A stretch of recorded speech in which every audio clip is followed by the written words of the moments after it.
Hey, and that was, once again, Bastard of Reality, old buddy of mine. Fuck me. Hang on, I gotta grab a mouse pad. I'm always forgetting something. But then I'm told consistency is key. So if I can consistently forget shit, well, let's see, do I do the right one here? No, I do not. This one. There we go. Yes, there we are. Yeah, Bastard Reality. Going to share the link in case any of you want to check this track out. I know a few of you have gone around and, subscribed or checked out his shit. And I personally think he's one of the more talented, solo original acts that I've gotten to know on the internet here.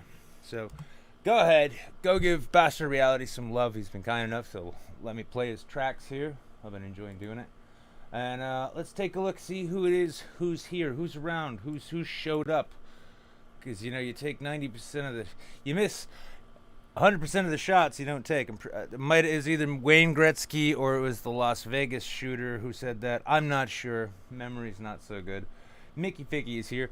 Chris Bejan, subscribe with Twitch Prime. That's 23 fucking months. It's a reminder that I've been doing this a long time. And y'all have been sticking with me for just as long. The fuck did I do here? How did I fuck that up? Go, you go away. There we go. Much better. There we are. Additionally, we've got, Mickey Ficky, Les Saints Discord, rating with a party of 9. That ought to be a good tip. Raid, Rar, and Thena's here. Lord Flappy Hat, Larry Kubiak, Bald Bag, Dirty Kid, Jables, of course, is here. I hope he's here. Although I could see Jables just, raiding and then fucking off and be like, I kind of need to take a shit. I could see that. So tonight we've got a very good friend of mine, friend of yours, Vernaculis, is going to be joining us in a little bit. Just basically right now, just waiting for him to show up in the clean room. Was trying to think of what a proper opening bit rant might be. Now, I spent the afternoon trying to record a video, and it was a good one, and I did finally get it done. But apparently, everything from power tools to my neighbor's Great Dane decided that they were going to lend something of a backing track to the first several takes, and so part of me feels a little burned out in terms of thinking of something to just rant, ramble, and discuss. What the fuck? Who now? What now, brown cow? Who be this? Oh. That's cool. Twitch just alerted me that I was live on Twitch. Shit, I didn't know that. I better tune in. Otherwise, I might not catch my show. But let's see. Something that did spring to mind earlier today, actually earlier this week, which has been kind of percolating in my head. It's a funny question regarding everyone's favorite topic, racists. I know, you think I'm going woke, but I'm not. Stay with me here. So I saw some footage floating around of millennial woes. Of course, Lauren Chen's always still on her dumb shit. And the thing is even though they're not the loudest voices in the room, they are kind of the new, I guess you could say SJWs in a point, the feckless, pointless windbags who just whine and whinge about, my class and identity and self is being erased. And something I came to realize is I take those people entirely too seriously, and I think everyone takes them entirely too seriously. Now, granted, it's, especially in this hypercharged era of ours, it's probably not the best idea in the world to, crack racist jokes, but why not crack jokes about racism? Because something I realized is that for some reason, we take these people a lot more seriously than we take, let's say, flat earthers, yeah? Now, flat earthers, I almost respect them more because they have their, their little, they've got their data sets and their experiments and their arguments, and they spread all around the world, being around on the disc under the big glass dome. But I also realized that they put their money where their mouth is. Honestly, if we could get let's say the Michelin Man impersonator known as Richard Spencer to tie himself to a rocket, homemade rocket and launch himself into the stratosphere only to crash back down to Earth and die for his people and his cause, I'd honestly have a bit more respect for it. Because honestly, when you think about it, and it's not limited to like the white ethno-nationalists or the Lauren Chens or like, I mean, even though Lauren Chen's pretty much bound to spread her genes by simple virtue of, well, let's be honest, her only virtue being fuckable. I have to wonder, be it Nick Cannon, Nick Fuentes, or the Michelin Man impersonator known as Richard Spencer. Well, they seem to all really value their genes and their gene lines. But outside of their money, why would anyone fuck them? And maybe that's the key. Maybe that's what we're actually missing in understanding this whole situation, this broader dynamic, is that it's not even about them thinking that their genes need to be preserved. Because as we know from looking at the royal family, when, white Western people who establish empires and advance society tend to value the purity of their bloodlines, you get a lot of very pronounced jaws and noses and other sorts of things. Not the kind of thing you'd really want out of it. You don't really want to give birth to, to a Frankenstein's monster, even if it's, simply because you had to protect your bloodline from, the savages by fucking your first cousin.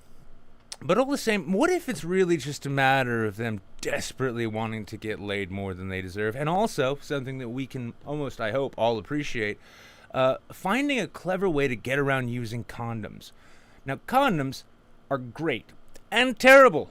Yes, it's the smart thing to do, but it's a bit like wearing a mask in public during coronavirus. You do it to keep yourself from getting sick or to keep others from getting sick from you. But they do kind of suck, and they take all the pleasure out of any experience. You might almost say they suck all the air out of the room.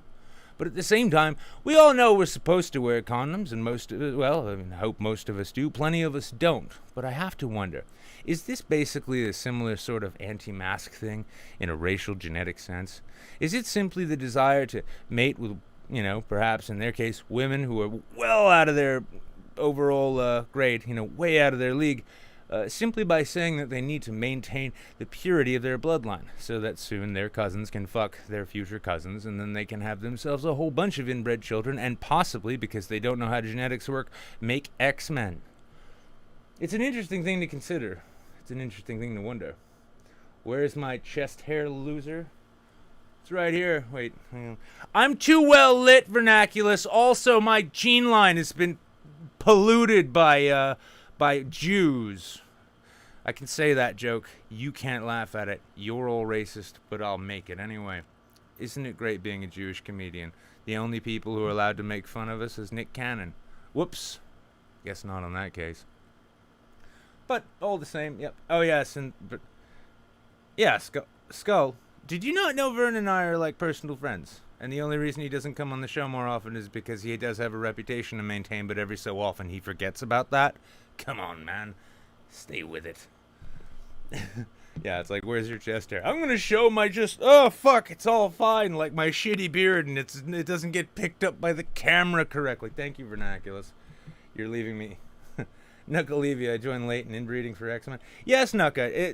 I was just going over the fact that I'm starting to think people like Millennial Woes and Richard Spencer, the reason they talk about the importance of keeping their bloodlines pure isn't because they genuinely think that their doughy, unattractive, day-glow asses actually have anything to offer future generations, but it's the perfect excuse to fuck women without a condom. And that's why they became internet stars, because absent any other talents, skills, or attractive elements to their personality, the only way they can convince white bitches to bang without a rubber is to tell them that it's to save the future.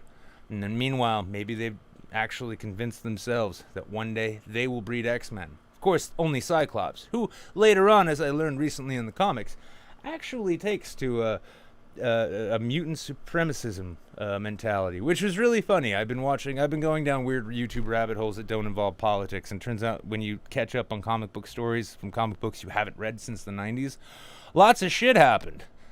Who would have guessed? But tonight I do have, of course, yes, special guest is Vernaculis. Well, that's not him, is it? Vern, are you in the goddamn clean room yet? I sent you the fucking link, dude. Come on. Learn Discord, bruh. Come on. And funny enough, I'm noticing I'm actually not getting raided by well, not getting invaded by Edinburgh tonight. So I'm guessing he's probably passed out in the corner, maybe or maybe not, soaked in his own gin urine. And that's a compliment, because he's a classy guy. He drinks martinis. He doesn't fuck around with any of that cheap shit. Edinburgh is not a Mad Dog 2020 kind of guy, is what I'm trying to say. Now, since I'm not home, you owe me a talk with Vern. How do I owe you a talk with Vern? Is it because you're not home? Skull Maggot, you not being home, that's not there's no credit or debt system based on whether or not you're home. Now let's check out. Oh, look, there's some activity over there. Knuckleavy Zenith said they just have an incest fetish. Are they even still a thing? I forgot all about the. Thought Milo killed Spencer. No. Milo took Spencer, and he put him. He put him in the basement, and now, he periodically just goes down to look at his prize and sometimes suck his dick just to make him uncomfortable. Now the funny thing I saw today too was Ben Shapiro actually tried to, he put up a cartoon about someone lowering a Confederate flag and raising the rainbow pride flag, and he's like, so they take this non-effective symbol of non-slavery and replace it with a symbol of oppression. And I think to myself, Ben Shapiro, this is a message for you. If you are so worried that cock might taste like rainbow sherbet, well, you should just go ahead and find out. No one's gonna judge you. And if you're that worried about being forced by the gay agenda to perform acts of sodomy on strange men and then receive them in kind, well, what are you really afraid of? That happening? Or that you might like it a little more than you're ready to admit? At any rate, that was a... Oh, I'm not surprised. See, this is the thing. This is why the entire concept of ethno-nationalists and the alt-right keeps coming up, at least in my mind, is because it's evolving to be the exact cringy dipshit opposition to the exact cringy shit that we used to oppose back in the day. They are the new SJWs. Be it the Lauren Chens or the walk-away Blair Whites or the Milos or the Spencers or the Mr. Millennial Woes. Oh, I'm pretty sure she just had a heart attack when she got hit by that car. These cunts are as obnoxious, if not more so, than the Anita Sarkeesians and the what is it, Radical Bites, Jonathan McIntyres. But the fact that people don't recognize that, and the fact that people are willing to still give passes to dipshits simply because they own the people that they hate more, says a lot about the overall state of things in play. Personally, I for one wish we could go back to the days of apathy, when everyone was too busy with their own shit to give a fuck about political matters that were too complicated for them to understand before they just read headlines and heard and saw tweets from their preferred e-celebs. It's just an aggravating thing. Also, I was so pressed for time trying to get that video done that the bit that I had in mind I couldn't actually fully flesh out, and I had this written in my notebook as sort of like a sort of fallback bit to just rant to open up the show with. Because I can promise you, that's not the purpose of the show. No, there is some genuinely fucked up news going on in the world. Fucking important things. Fucking, just mind-blowing, terrible things. Well, not terrible. Not altogether terrible. In fact, no. Some of them actually give me hope, in ways that I'm not used to. Which is all of them. I'm not accustomed to hope in general. But let me take a look. Okay, cool. Well, I killed the amount of time I needed for that. Vern, are you in here or not? Are you in this goddamn room or not? What are you doing? I need to know, Vernaculis. Are you going to be here or not? This is like, I'm feeling like a fat girl on prom night and feeling stood up. That's right. Unless, yeah, instead he's too busy arguing with Zalera QBX. Alright, well, you know what? Before he gets here, I think, fuck it. Let's just look at some of these fun news items I got. Because some of them are honestly kind of fun. We take that one down. We put that one up. Yes, my first one here.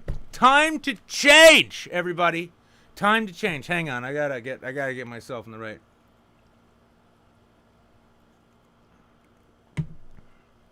I actually just needed to drain that because I desperately needed an ashtray. But yeah, the virus hit. U.S. urges people to spend coins. That's right. We're back. We're back there. We're back to like spending coins. Wait, what is it? Oh, you are Space Pike. Okay, I'm gonna pull you in a second. I just wanna. How many Fuck was that? How many coronaviruses can dance on the head of a quarter? I see Jables has decided to abuse his authority. I don't know how many coronaviruses can dance on the what? You're talking about coins. What? Oh, can You dance. said you gotta spend coins now. I did a thing on angels, dancing on the head of a pin. It was a joke. It was a funny joke. Well, yeah, but I didn't pick up the setup, so it's hard for me to follow the punchline. Oh, all right. Yeah, see, this is why you'll never make it in stand-up. Yeah. Telling you now.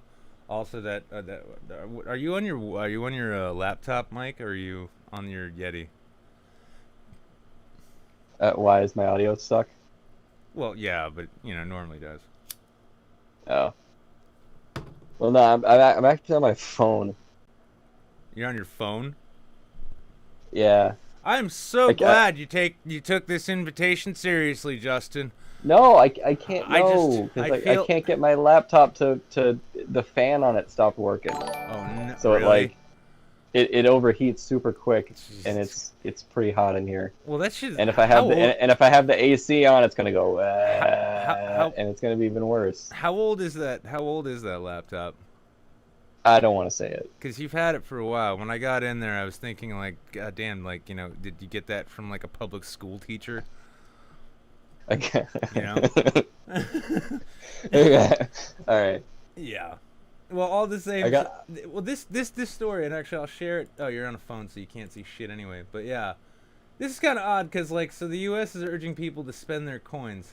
I guess now that we know that, like, the virus isn't transmitted on surfaces in the way that we thought it was, and god damn, I missed that, because that was like, it was like playing a video game. It's like, all right, I'm gonna walk up these stairs. Oh, don't touch the handrail, you'll die from the coronavirus. All right, cool, that's fun. All right, I'm gonna get my workout in. I've got like a little like belt attachment for a tiny little like bottle of hand sanitizer, and so like whenever I touch anything, I whip it out like some sort of like Wild West gunslinger, and I'm just like, and I get everything, and then I realize that I touched the hand sanitizer bottle, and I'm like, shit. And then you throw the hand sanitizer. And then I gotta do it again, and then I take another bottle of hand sanitizer and I spray the other bottle. Yeah, but first, yeah, and then when you realize that didn't work, you bring the hand sanitizer down to the garbage, you throw it out, and then curse yourself, realizing you threw both of your hand sanitizers out after touching that garbage pail. So you frantically fish them out and try with a napkin to squirt it into your hands and hand sanitize again. And then you go upstairs and you count all the dishes in your cabinets to make sure there are as many as there were before, and they are where you left them. I actually just make sure that my bathtub is filled with hand sanitizer at all times. So whenever I come back in the house, I just dunk myself in it. And you burn in all the sensitive places, but you can't be too careful these days. Listen, you got to be. It's better to be certain than sensitive, right? Yeah. Especially if you lose sensitivity in certain places. That's the price you have to pay. You just gotta. You gotta deal with it. Those are the times. A lifetime. That's what the climate is like now. A lifetime of erectile dysfunction is a small price to pay to make sure that you don't catch the Rona. That's right. Part of me hopes that somehow that soundbite leaks out and that it gets picked up, and that's like that's the new rallying cry to wash your hands and wear a mask. It's like, here's the other thing, and I think we were discussing this too. This is a great time for ugly people, especially if you have. I've been having a great time. Yeah. Well, it's like, actually, with you, let's be honest. Like, you got that eye surgery at just the right time, because if the only thing visible on your face is gonna be your eyes, you got to make sure they're as sexy as they can be. Huh? It's like, come on, it couldn't have been like this virus is only contagious if it gets in your eyes or something. Yeah, it's like, what I mean? It's my teeth aren't great either. Oh, please talk to me more about that, please. Yes. Neither is I'm an ugly guy. Okay. So this mask thing has been it's been great. I'm still small. People still think I'm small. Oh, Nucka Levy is saying that my Scottish accent is a hate crime, on him specifically. I'm tempted then, son, to do the rest of this fucking show. Is it that bad? I'm tempted to do the rest of this show in like I don't know what is this more of a Paisley accent. I feel, huh? You want me? You want that knucker? Keep poking the bear. You'll find out what happens quick, you cunt. You wee cunt. I mean, it's not. I mean, like it doesn't sound bad to me, but I guess to like is he Scottish? Yeah, he's quite an yes. Okay, well yes. that's probably why it sounds bad. Everybody, press F's in the chat for Knucker having to be a Scotsman. Press F, guys. Sad time. But no, this story I couldn't help but think about because so the flow of coins in the U.S. economy is the latest victim of the coronavirus pandemic, and now the government is asking people to spare a little change to balance out the supply. That's yes, your pennies are the true victims here. Are you telling me that the government is begging us for spare change? I'm kind of retarded. Well, at this point, I mean, is that what you're telling me? We've got F-15s we need to buy to do dogfights to fight off the coronavirus. You know, you saw that was part of the proposed stimulus bill, right? It's like, yeah, we're gonna what dogfights in the stimulus bill? No, they wanted like I think they wanted like 1.5 billion for F-15s as part of their coronavirus stimulus bill. Yeah. Oh, yeah. I'm just you know what? Maybe if they take those F-15s and they fly them like right at the coronavirus. Yeah, well, it's like and they'll just like splatter all over the windshield. Well, it's like dang, like yeah. How many did you take out right there? Well, there was shitloads of people who were ready to try and shoot away the hurricane back in the day. Remember that one, right? Oh yeah, I do remember that, dude. I'll shoot a coronavirus in the face, dude. I don't care. I'll fucking yeah, fuck that. I'll sleep. Yeah, I'll sleep. I'll sleep fine at night. Yeah, coronavirus. You're on notice here. That that OG Vernaculis. You're gonna get got. Is what's gonna happen. Dude, I will personally hunt down and kill every single coronavirus. Exactly. And if you're not walking around with change in your pockets to go and get your hand sanitizer and your Mad Dog 2020, then Vern, you're gonna get got. Vern is basically he's like a mix of Batman and the Punisher, except also kind of Ant-Man, because he's a smaller I swear, dude. if any of the people who watch this have any idea what I look like, this would be way funnier. Yeah, he's a small guy. He's a short man who carry the sheer volume of firearms he carries around with him, in his Boston suburb, makes him look almost kind of if from a distance in a fog you might think it's a moose, but then you're like, those aren't antlers, those are gun stocks. Good God, what do we do? Well, here's the thing. So the virus restrictions have meant stores doing less business than usual, thus fewer coins are being spent, bunching up the normal flow of quarters. I hate it when I get constipated from eating quarters. They get all bunched up. Well, I love it. It says the normal flow of quarters, dimes, and nickels. They don't mention pennies, which are honestly a useless form of currency these days, but we keep producing them because, we got to keep the copper. I'm sorry. Well, sorry. American copper miners, I mean, we always talk about retraining the coal miners when we shut down the coal mines, but what are we going to do? Give them government subsidized Skillshare so they can learn to build a website? Huh?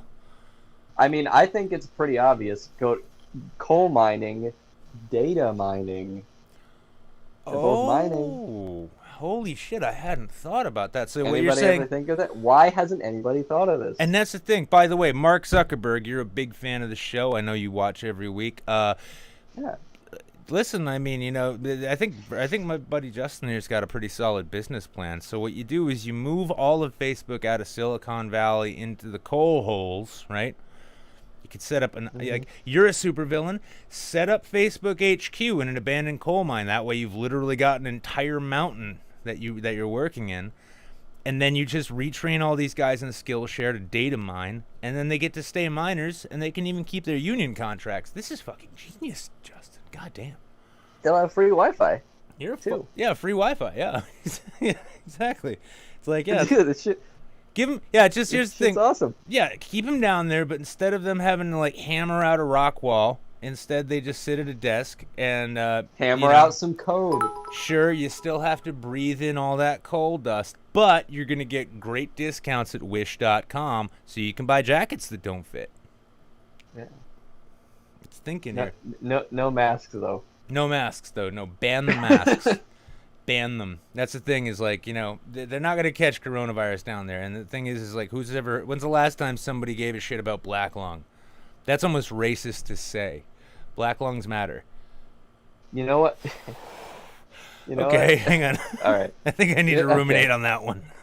Okay, yeah. Yeah. Think about what you've done. No, think about I, yeah. I'm gonna slow down. I wish there was like in the same way I have a delay for the stream. I kind of wish I had a delay between my brain and my mouth. What are you gonna do? Yeah. Well, the problem. But you know what's kind of cool though is that now that coins are getting really really scarce, their value is gonna go up, right? That's just basic supply and demand. I've got a ceramic hippo piggy bank sitting on my counter right now, filled with coins. I'm talking pennies. I'm talking dimes. I'm talking nickels. I'm talking quarters too. A couple of Canadian coins in there. So before the virus, you're saying is that like that you know that piggy bank had like $2.80 in it, but thanks to coronavirus, your investment is now paid off to where you have $3.47. I mean, that's like 150%. I'm no economist, but I'd say that's a wise investment. Everyone, okay, yeah, I'm gonna. I would say I made a profit today. I'm gonna get into my Mad Money segment now. Now I'd get up and start punching random pieces of my furniture while I attempt to make a point, but I've got I think a slipped disc or something. So I'm gonna stay just right here. But I'm gonna tell you all, invest in the coin market. That's right. Take your filthy corona-ridden dollar bills down to the bank. Eyeball that one cute teller that you're never gonna talk to her, but you hope maybe she'll someday talk to you about something other than opening a checking account, which is pointless for you because your money goes right out the window as soon as rent is due. And you know what? Buy all their coins now, and then go home and sit on them like a gold investment. I am the Ron Paul of the coin industry. In fact, and pay no mind to the fact that I own stock in Coinstar. Okay, that's irrelevant. But if you want to supply your family with a solid future, you need to start saving up those pennies so that you can send your kid to junior college so they can go down into a former coal mine and program the next Twitter clone. You're welcome, America. Well, wow. Here's the thing. Federal Reserve Chair Jerome Powell told journalists on Wednesday, the problem is the circulation kind of stopped because the stores were closed and banks were closed. That's what a master's in economics gets you, by the way. As a result, the government has asked people to start parting with their change by spending it or cashing it in at banks. I agree. In fact, I have an even better solution. Strip clubs. Hear me out. Bring in several heavy bags with the dollar signs on them full of these coins. And then every time she's like, you want to dance, just throw a fistful of change at her and be like, you bet. They call it hailstorm night. Exactly. She can she could pull her panties out expecting you to put, slip a dollar bill in along the thigh, and instead you've just got $4 worth of dimes that you just kind of funnel down right into the front of her. And then she walks off with this sloshing, clinking bag between her legs. It's a great way to keep the economy going and to keep the strippers alive because you know what? They don't care what kind of money they have to buy their, oxycodone with. They don't. I mean, until they get nickel poisoning. Yeah, well, they probably get that from the cheap pulls because that's another sad economic downturn effect of this whole coronavirus thing is new strip club construction has been cut in half, but at the same time, they're actually starting to look at cheaper alternatives to the classic, stainless steel poles. Some of them are actually going to be lead, which means that in addition to how retarded these strippers' children would have naturally been anyway after, whoops, the condom broke anyway, I gotta go, don't tell my wife. Well, now they get to be extra mutants. X-Men, like I was saying before. See, this is the thing. I hate those places. What, strip clubs? Yeah. What don't you like about them? Is it the fact that the air is literally thicker than the beer, or? No, it's just. I think it's just all the people. All the people. All the people. Just all of them. The strippers, the clientele. Just all of it. I don't like it. Yeah, well, yeah, like, I mean, well, the thing people don't know is Vern is actually so fancy that, like, his biggest gripe is because he goes to special strip clubs and he just doesn't like the fact that, like, the valets, typically, you know, they just don't have the kind of okay. They don't have the kind of attitude he likes, and that You guys like look. You're acting like I'm rolling in cash over here. I'm not. Well, you're a successful author. Everyone knows that anyone who gets published is immediately, like, you know, at least upper middle class. No, they're not. Well, then I'd go as far as saying you can afford to live in Boston. Clearly you're rich, and you'll need to be torn from your tower and cast into the street when the revolution comes. Oh well, I mean, I'm moving soon. I'm getting out of this place. I saw that. What are you comfortable saying where you'll be headed?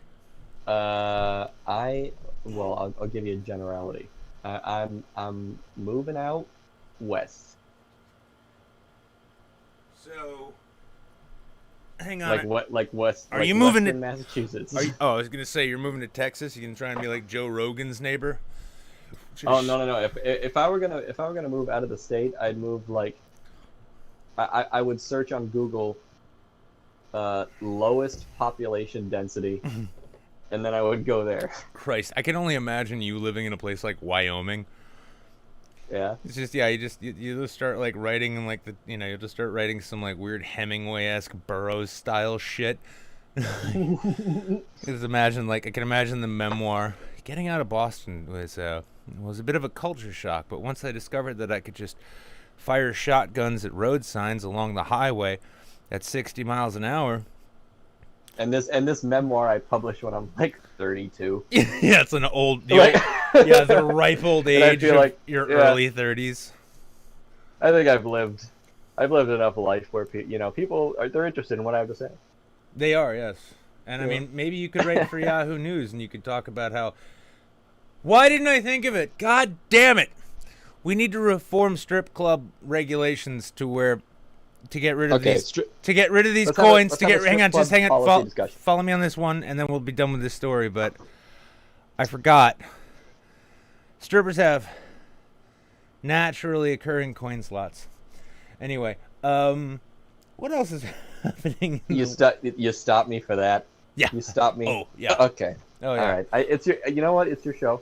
Well, not only that, No, but I you mean, do like, what you you know, the old joke used to be like, you know, we wanted to swipe our credit card. But now, you know, the government is urging us to spend coins. So, yeah, I went there. Let's move on to dancing robots in Japan. So, Great. well, the stadiums at their baseball fields are empty. Both because They of have coronavirus. Yeah, and also because baseball is really boring. But yeah, Japanese baseball team, Fukuoka SoftBank Hawks, that's quite a name, have come up with an imaginative replacement. They put dancing robots out. So 2 different robots, including SoftBank's humanoid robot Pepper and other on 4 legs like a dog, which they're the Boston Dynamics dog robots. You know what's funny is that Japan puts out like dancing robots and like high-tech dog AIs and everything, and like the U.S. puts out cardboard cutouts of people. Oh yeah. Oh, I mean, South Korea had sex bots. What? Yeah, those like lifelike. No way. Yeah, no. It wasn't for baseball. It was for their soccer matches. But yeah, they filled their stands with sex robots.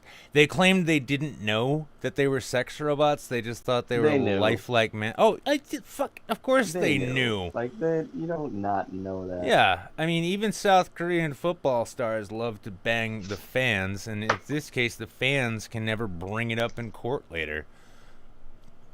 Until they find out that, much like Oculus Rift, the sex robot industry has been bought out by Facebook, and there's little tiny webcams in the eyes that study not only what your face contorts like when you climax and what products you might like to buy as a result of that, but also in case, you know, their stock drops and they need to like bank out on a blackmail scheme. It's good. It's just sound capitalism. You people need to get off fucking Zuck's back. Fucking. That reminds me, I need to invest in electrical tape. Okay, that was a bit of a pivot. Because I have to cover my webcam. Oh, okay. I thought it was something to do with, like, avoiding sex abuse related lawsuits. No. I just have to cover my webcam. It's like, what the fuck's wrong with you? I need to buy more electrical tape. Why? I used the last of it up on my previous house guest. No. Okay. Well, listen, last time when I was down there a couple weeks ago, I remember you telling me, like, yeah, feel free to hang out and, raid the fridge, whatever you like. Just do not open that door. That room is off limits. Why? What's that sound? It sounds like muffling. Nothing. I'm raising a litter of otters in there. Don't just stay the fuck out. I get it, dude. I'm not trying to step on your game here, all right? You didn't go in there, did you? No. And if I did, I wouldn't tell anyone. I promise. Yeah. I never, ever. If I go in there, I'll be able to tell. It's like you'll just smell your victims like there's a scent of another man on you. It God damn it! Now I've got to dump you all in the Charles River and replace you. In the Charles. In the Charles, I'm gonna take you down to Starro Drive and dump you in the Charles River. I feel like whenever we talk to each other, it always ends with you accusing me of horrific crimes. Yeah, but they're not always sex crimes. I try to. That's true. Yeah, I try to mix. Sometimes it it's murder. Sometimes it's Grand Theft Auto. Yep. But it's always a pretty high. It's always a felony. Wait, no, I've never accused you of Grand Theft Auto. I know you don't drive. Fuck, dude. It's like you don't even know me, man. This is harsh. An asshole. Well, so anyway, boosted by the support of robots, the Hawks won 4-3 as they look to defend their 2019 NBB title. What I love too is okay. You know who else didn't drive? What? Ray Bradbury. Yeah. Okay. I don't know how many kids he tied up and killed, and that's not my business. No, he also didn't drive. So why not? There's nothing wrong with it. Well, no. I mean, in fairness, you live in the Boston area. Not driving when you live a place like that, it makes absolutely perfect sense. No bullshit. That I mean, fucking hell. Even my Uber driver, my Lyft driver, when I was coming back from the first day of shooting, was like he had he's lived there for fucking 20 years or some shit, and he's got a GPS, and he's like, oh shit, I missed that turn. Fuck, wait, hang on, where do I go now? That's just driving in Boston. Yeah. It's yeah, they'll give you 12 and a half feet of noticeable turn lane while you're driving at 65 in a 40, and the cops don't pull you over because if you drove 40, then you're breaking the law. Yeah. Fucking common law. Yeah. Fun factoid too: if you're pulled over for suspicion of DUI in Massachusetts, and you refuse the sobriety tests, well, naturally, like everywhere else, you get arrested on probable cause. However, when you reach trial, if anyone representing the state apparently attempts to reference the refusal to take the sobriety test as evidence of your guilt, that results in a mistrial. Thanks to common law. Thank you, common law. Well, I mean, you know it. I mean, how many DUI lawyers have billboards in and around Boston? Yeah, we're probably like DUI central. Well, technically New Hampshire is. We just, we're just used to it, and everyone's just like, yeah, I did that shit. Whereas down in Boston, that's like DUI, like hard DUI, not like DUI like I had 8 beers at the bar and tried to. Yeah. You know I like as somebody who doesn't drive but drinks a lot. Your version of like a soft shoe DUI is that you go to the bar, slam back 8 beers, and then just go for a drive. It's like I don't know.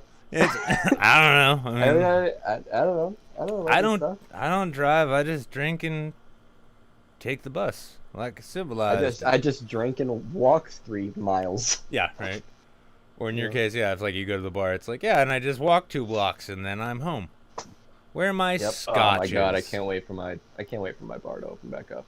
I'm telling you, man, if you really miss it, actually the buses are still shut down. But yeah, I mean, just you know, you and the wife, come on up. Yep. We don't wear masks up here. No. Oh yeah, I went up there. I went up there like not a few days ago when I was like a few months ago, and me and her, we were both still like, you know, doing like put on the mask whenever you get out of the car type thing, right? Yeah. And we go in to like this liquor store in New Hampshire. State like, liquor store, I'm sure. Yep. We get looked at like what the fuck? Like what are they?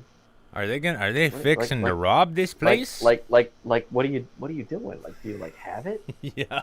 Yeah. Like, what the fuck's the matter with you? And we're just like, we just do this. We're Massachusetts people. Yeah. We're all just doing this right now. Well, New Hampshire is convinced that much like minorities, the virus will never come here. And, Oh. yeah. Yeah, no.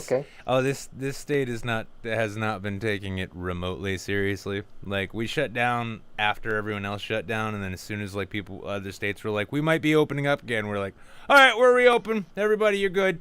We had like a week. There were 2 weeks in which bars and restaurants required reservations and they could only do outdoor seating. Yeah. And then everyone got sick of that. So they just Oh my stopped.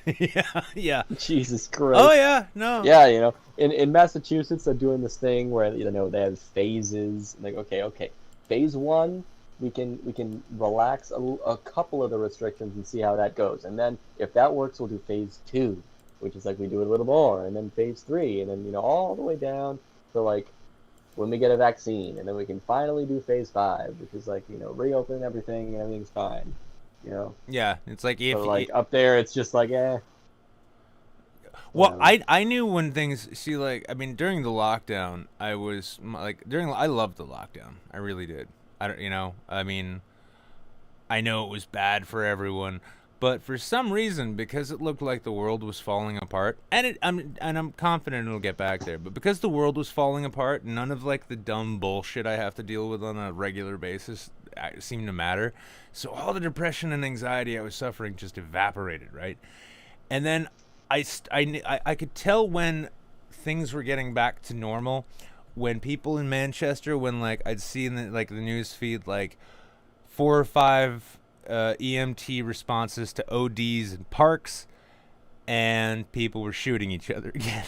And it's like, and Like, since yeah, well, people are out and about. yeah, it's like, look, oh my God, life is getting back to normal at last. The drug dealers are shooting each other. There's rapes in the bars, the bathrooms of bars. There's ODs in the park 3 or 4 times a day. Oh, thank God I missed this. Oh, it feels like home again. Feels like home again. I'm so happy. You know, for a while it kind of felt like hell was turning into limbo, and that's kind of boring. Bring back, Bring on the pain. bring the violence and the misery back. That's how I know I'm living my best life. Yeah. So, but yeah, I mean, even that. Well, I mean, shit. That weekend I was down in Boston, I think there were 3 shootings in this city of 111,000. It's not like we're a big metro area, but when you have you have 111,000 people, at least a quarter of which live out of the main area of town and just make 6 or 7 figures. Like, oh, the poors are shooting each other again. How quaint. Nature is healing. Yeah. No, but I told you that like 2 people got shot like at the end of my street. Did I tell you that? Yeah, oh, no, I remember that was last year, right?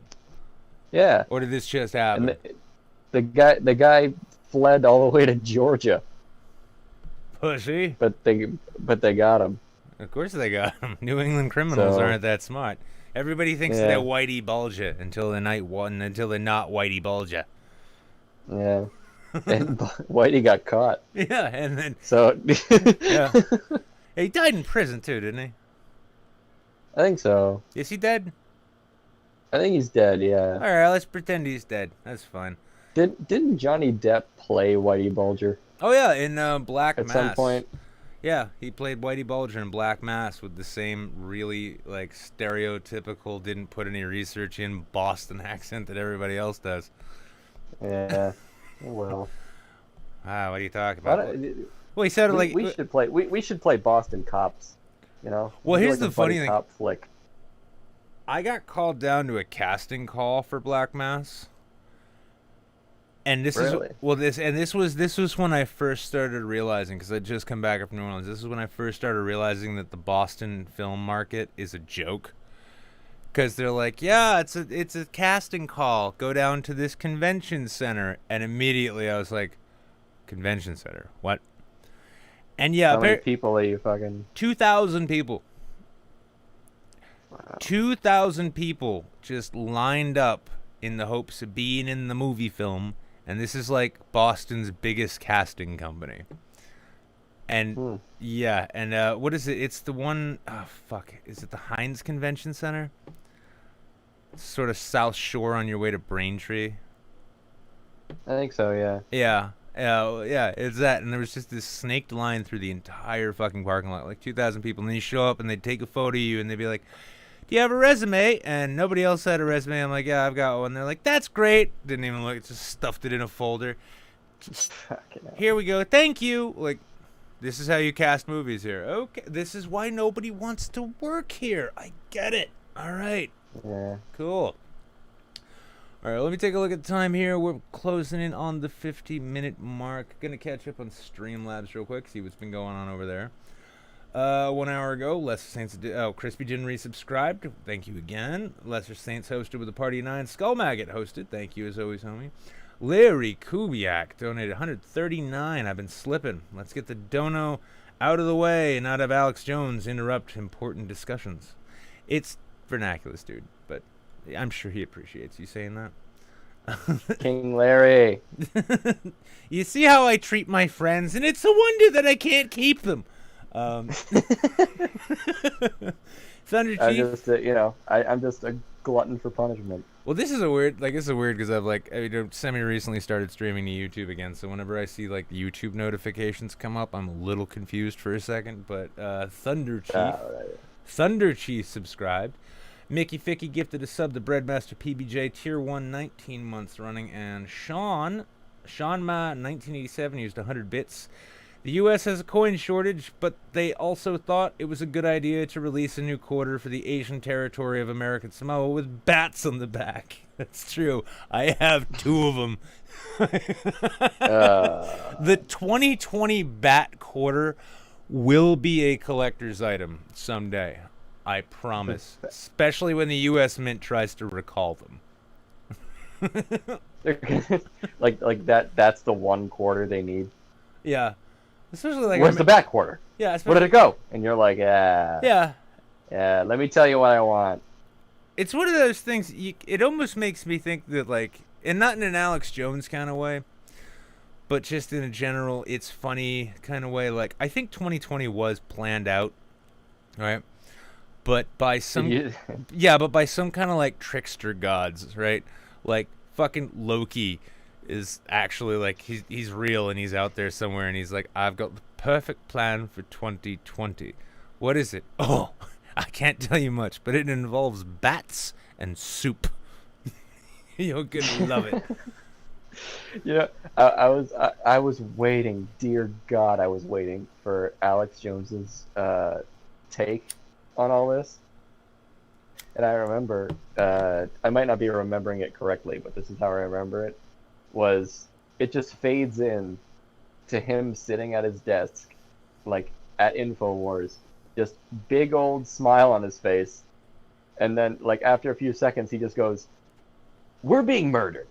I was just like, like, dude. Well, he killed it. And then but seriously, I'm gonna say this every time I mention Alex Jones, every time I hear the man speak, he's upped the ante from before. You know what I mean? Like a lot of people, he has to. Like got really excited. Remember when he dressed up as a frog and like jumped around and like talked about atrazine? It's like he was way too aware of what he was doing. He was like in on the meme, and so it wasn't funny to me. But like when he started saying that like he was gonna eat people's ass. I will eat your ass. Yeah. I will eat your ass. Well, you saw the llamas, that's the perfect right? amount. That's the perfect amount of ambiguity. Yeah. Well, like the llamas were a nice touch. I The thought. llamas were great. I Yeah. loved him just doing the deadpan version of himself as llamas Well, walk back and forth across the shot. where's the thing? Comedy genius. well, here's the thing. Vernaculis. Something you might not know. Even though he talks a lot of shit, Alex Jones is in fact a Freemason. And that's actually, well, I mean, I don't know for a fact, but I've been told from a decent authority on Freemasonry. A friend of mine, yeah, he was a Freemason. Yeah, Alex, I'm told, is a Freemason. And that makes his whole disinformation campaign make a meta level of sense that I couldn't have seen coming, huh? Did you see the part where he said he wants to drink Hillary Clinton's breast milk? You know, to be honest with you, I can't tell either which way if you... That's 100% real. I'm not kidding. Even if it wasn't. But the thing is, you think, how could he possibly up the ante from here? And I guarantee in like a week he's gonna say something that's even better than that. Well, I could say the reason I found out about this specifically was because let's just say another internet star that you and I know tried to join the Grand Lodge in London, and Grand Lodge? What's a Grand Lodge? Grand Lodge, Freemason Lodge. Oh. Yeah. What do they do? I'm gonna be honest with you. Not much, really. I mean, like, what do they do? I'm kind of retarded. From what I've been, I mean, like you know, so there's all the conspiracy theories around this shit and all that, right? But like by and large, it's like an Elks Lodge or a Rotary Club kind of thing. It's like a country club, like a glorified kind of like men's hangout spot. In a cabin? It's like it's a fraternal club. And, you know, members tend to be, like, you know, on a local level, like, you know, people who own construction companies, real estate, you know, people who, like, own businesses, and that's where, like, you know, and, yeah, they... So, like, the high-ups. Not even higher-ups, really. Just, it's, you know, it's like, you know, for, like, if you went to join the Masons in your local area... Anybody who argues with the Bureau of Land Management... Yeah, exactly. Yeah. There we go. You got it. You got it dead. You got it dead on. Yeah. If you've ever complained about zoning ordinances, you're a Freemason automatically. You're definitely a Freemason. Absolutely. No, I mean, it's funny because like I've had people in the past try and tell me like, oh, you should go and you should consider joining the Masons. Like, why? And they're like, oh, it's, you know, good networking and, you know, events and shit like that. And I'm like, well, isn't one of the central aspects to it that you have to believe in God? And they say, no, it's you have to believe in a higher power. And I'm like, well, what if I don't believe in a higher power? And they're like, well, you think the universe is just this big, uncaring void that would rather kill every ounce of life that it comes across regardless, right? And I'm like, yeah. He's like, that's a higher power, isn't it? Fair play. Well, I mean, yeah, but then why have the rule at all? Yeah. It's like I want to join the Freemasons, like believing that I'm God, you know, that I am the highest power. Because like, why else would I? You know what I mean? Yeah, exactly. Oh, and I don't get it. Just to address something I see in the chat here, because they're talking about I need to bring this show over to Pornhub, and actually I'm gonna have to check. But I mean, if Restream can stream to Pornhub, fuck, I'll do it. I don't give a fuck. But you know, what's her name? She used to be Coherent States. Olive. She like studies her Olive on Twitter. She's like this like cute little like 4'10" brunette cutie. You sound infatuated. I don't get infatuated. I just have dirty thoughts. But she tweeted some shit the other day saying like, sometimes I like to just browse the web with my webcam up topless just so the CIA, just to flex on the CIA. And So she's an e-girl. yeah, well, I don't know.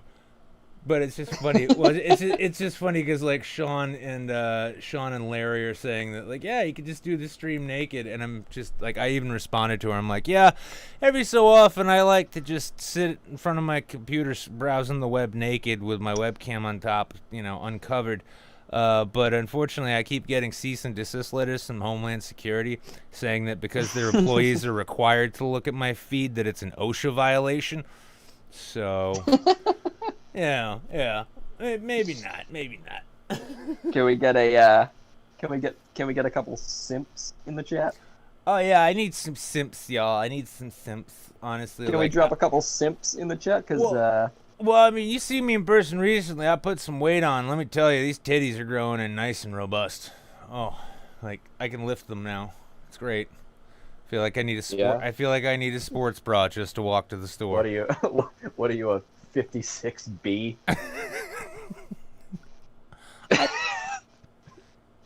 For some reason, I don't know shit about bra sizes, but I was tempted to be like, yeah, probably around there. Fucking hell. All right, well, now's the time we start hanging out with people from the chatter area. Hey. Let's see. Actually, fuck it. We'll just start off by bringing Jables in because he's always a good boy. And also, Breadmaster nearly started a civil war in the Discord earlier this week, so. I did. What? Okay. So Yeah, if you look over well, you can't because you're on your phone, but a number of people in this Discord. Actually, I need to look at the offline people. All right, so they got changed back. That's good. Yeah, everybody got changed back. Yeah, everyone was named Meep. I see a lot of the meeps. Yeah, they kept them, but No, Jables, go. You can explain. A lot of meeps. literally everybody had their name changed to Meep. Couple people didn't like that so much. The person that did it felt bad and changed everybody's names back. I made it so that for one of the first times ever in this Discord's history, people were able to change their own nicknames. Did that for a little bit, and then some people changed their names back to something Meep related. Yep, but We'll Meep, see, you know. well, Meep nearly became the new religion of the Discord. In the last one, it was Moon Jews worshipping Zebro, and then a reform movement happened, and all of a sudden people weren't getting along, and so then That's a much longer story. Oh yeah, well that took a lot longer, but yeah, so so in this Discord everyone was named Meep, and it became a religion. I think that lasted about 2.5 hours. And then a reform movement happened, and they were out for blood. Everyone is out for blood, and so Wow. and like a true Had your own Protestant Reformation and everything. yeah, well, like a true God, yeah. like a true God, I was oblivious and aloof to the entire thing. Didn't understand it when I saw it, and then after a while, just sort of stopped paying attention and decided I'd let it sort itself out. But it seems like they've rejected you as a deity, and now they're on this meat fella. Oh no, that happened a long time ago. That's why my audience is considerably lower. I stopped answering prayers, and by answer I just mean that's a dumb idea. See? Yeah. See, well, I tried to answer them. They'd be like, "Please, You're Lord, going the way of Zeus. please, of Lord, Ra. give me this and that," and I'd be like, I no, and like, Can you imagine if God actually answered your prayers, but he answered them like that?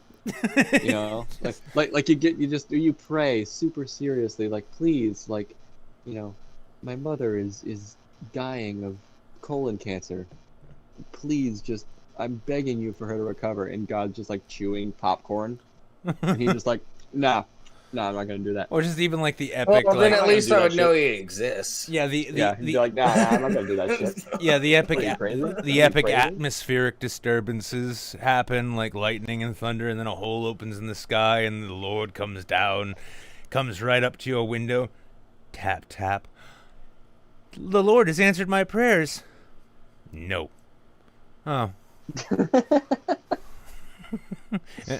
Don't even Yeah, think like, about oh, even think about talking to the Unitarians. They can't help anyone. Also, tell the Amish that like it's fine to use computers. It's like, yeah. Like it's fine. I don't care. Tell the Amish it's okay if they use Ryobi power tools. But if they go with Makitas, they will go to hell. Do Why? not use Adobe. It's like, yes. It's like, all YouTubers will go to hell unless they use Sony Vegas. It's like, but isn't that YouTuber hell? It's called purgatory. You suffer until you move on. Oh. You know what I thought was really funny? Is that my fiance didn't know, like, she didn't know that Dante wrote something apart from the Inferno. Like, she didn't know that he wrote the Purgatorio and Paradiso? Paradise, whatever it's called. Baby, he had a food blog. Yeah. It was amazing. Dante's Inferno Part 2 is basically like Hell's Kitchen Part 1.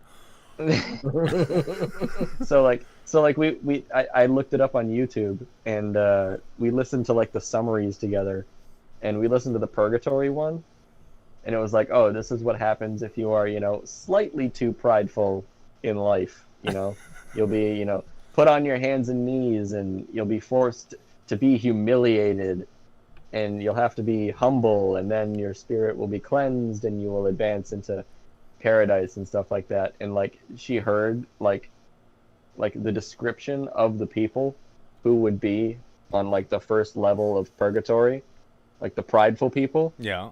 And she goes, oh yeah, you'd definitely be there. She said that to me, and then I was like, what are you talking about? That's crazy. But then she was right, because I like dwelled on it all day. I was like, shit.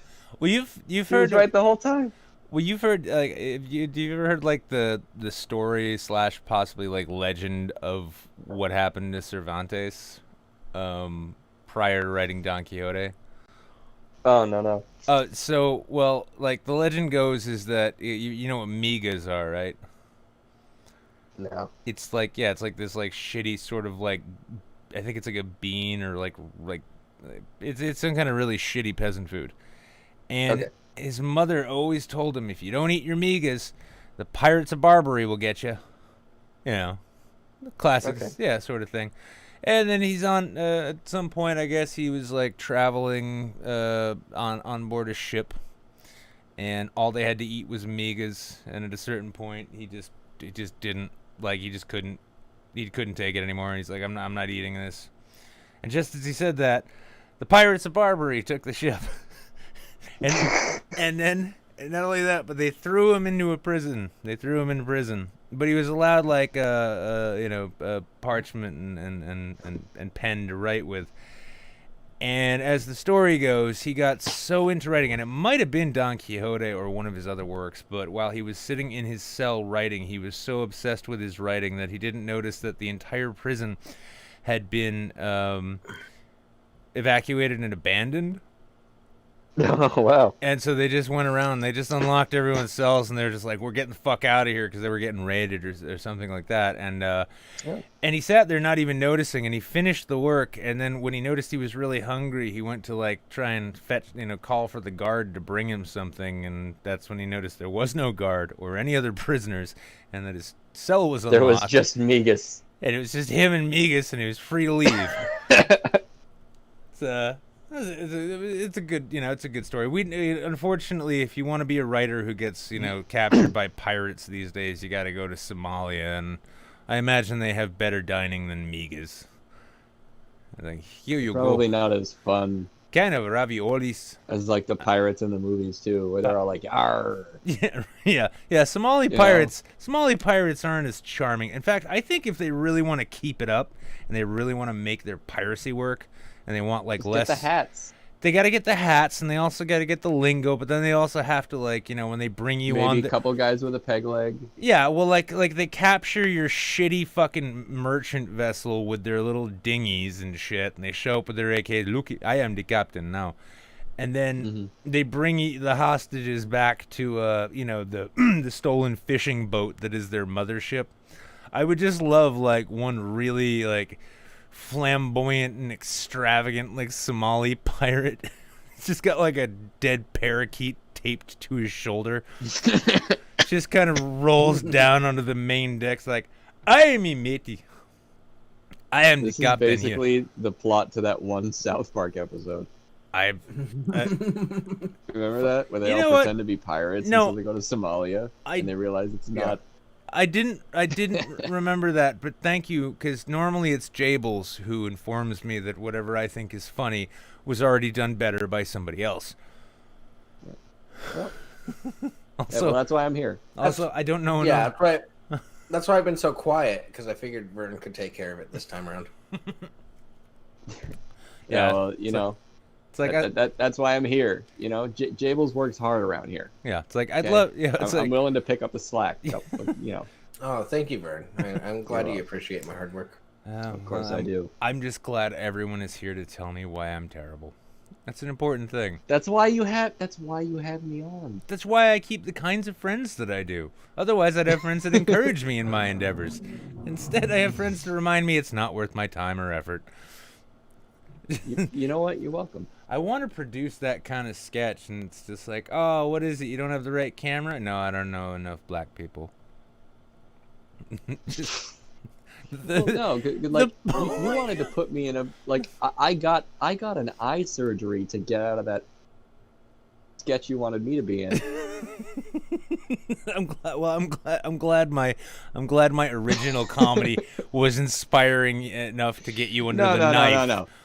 Can I inform the people what you wanted me to do? To Oh, I'm pretty myself? sure. Yeah, go ahead. I mean, I'm pretty Please sure. do, because I'm curious. Yeah, okay. So, you know, like, your boy had a lazy eye for a little while, and it was pretty bad. Well, for his whole life. And, Nick wanted to capitalize on that and put me in, like, an oversized, like, Patriot Eagle Confederate flag t-shirt with, like, ripped jeans and, like, a John Deere hat. No. And then- no. I What, was what, gonna what, give you what? my Army BDU cap. Army BDU Yeah, cap, okay. camouflage hat. Yeah. Okay, so that. And then, because my eye was so wonky, he wanted me to be a testimonial for a new website that he invented called Ancestry.com. Mm-hmm. Yeah. And I was going to be the guy who'd be like, you know, man, like, I didn't realize, like, I would be that guy. You know what I mean? Yeah. He wanted to take advantage of me.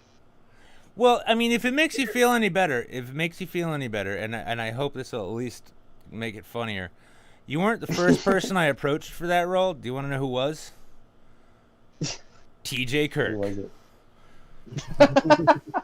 I Did mean, he say granted, yes? yeah, you've got a lazy eye, but I can't think of anyone on the internet who could sell the notion that they're the product of incest better than T.J. Kirk.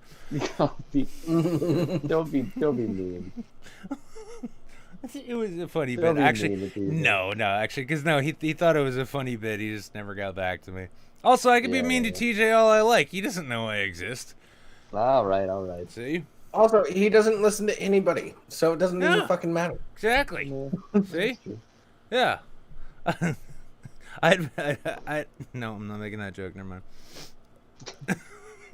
See, look, I'm learning see how when self-control. See how when I'm around, he corrects himself. You know, he understands. Yeah. Well, no. There's been several times where I've been about to make a joke, and then I said, nope, not going to say that. And then Nick's like, no, go say it. Yeah. And he bullies me into saying it. Yep. Yeah. And he regrets it every time. Well, I'm like, Nick, I know what I'm about to say. You don't want to hear me say this. yes and no. And- Oh my God. Do you know who I need to get in for that bit, though, honestly? And I know he'd be down for it, is Pimp Monk. Oh yeah. Fucking John would fucking chew this scenery for that scene, too. Yeah. I can't believe I didn't think about that. Well, I love it too because he's honestly like he's the only streamer or show that will have me on anymore. which I wish I'd done more to deserve that. I'd feel a lot better about like having this like blacklist sort of thing if I'd done something, but it's not even a blacklist. It's more just like, oh, I forgot about him. Nah. Like, oh, come on.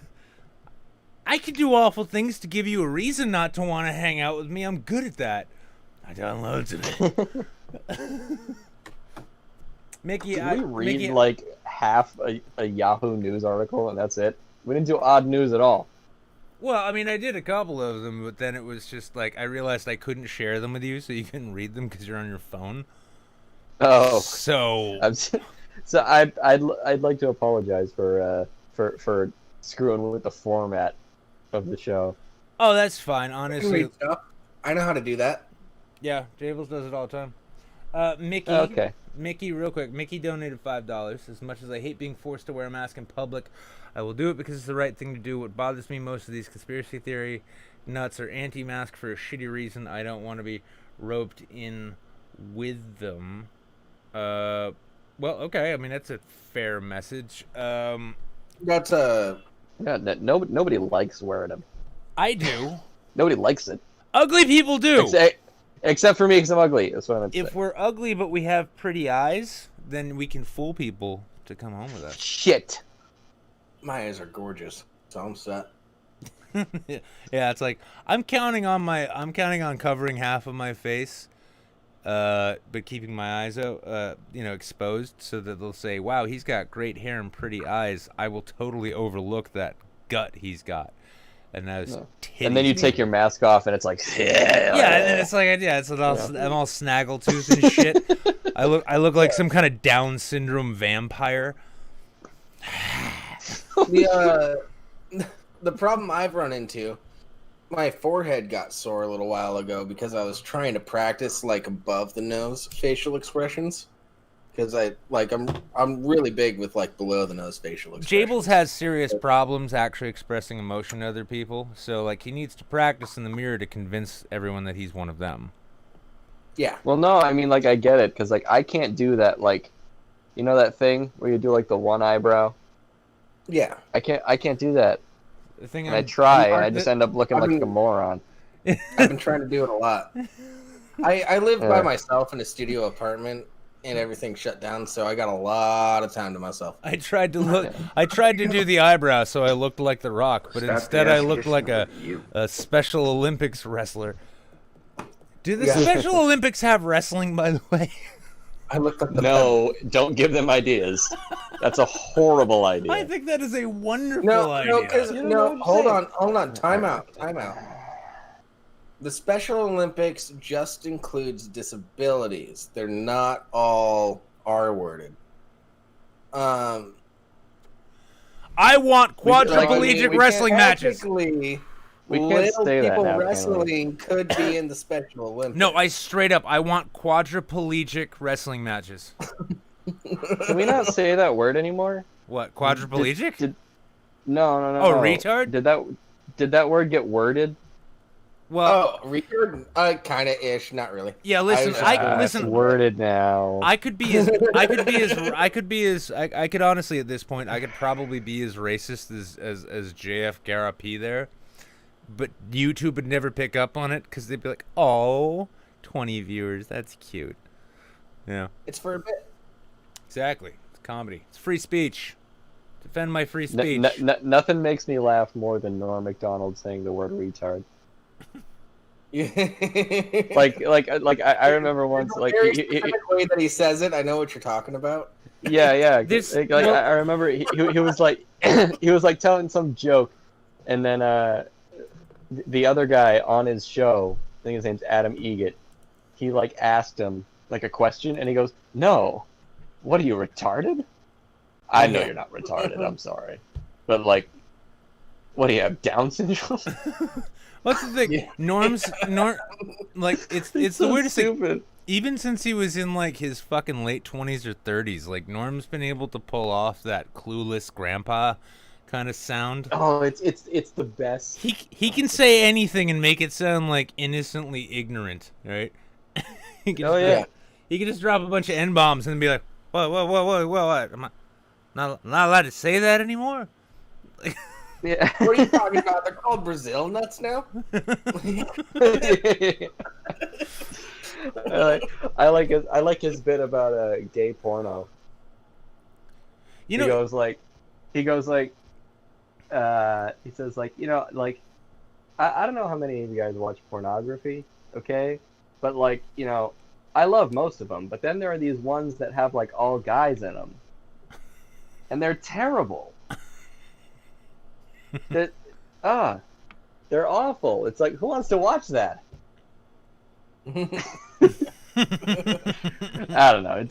He has better delivery than I do, but well, no, I can kind of see why Norm Macdonald would be your favorite comedian though, because it is that it's dry observational humor. yeah, To where like it's not just dry, but it's like cracked and sun-caked. It's like yeah. you No, just I mean, like, yeah, because I try to get my fiance into it, and like I tell her a joke, and she's like, "You're fucking stupid." Like what? Like what is that? I get it. I'll That's say not funny to me. well, I'll say this though, in the pantheon of the in the realm of I tried to get my fiance into it, Norm Macdonald's stand-up is not the worst of it. It's Yeah, more difficult than, well, I don't know. That's more difficult than getting them into anal sometimes. It's like do you want to watch Norm Macdonald or do you want to do butt stuff? Like, I guess butt stuff. It's fine. yeah. Please, dear God, don't tell the moth joke to me again.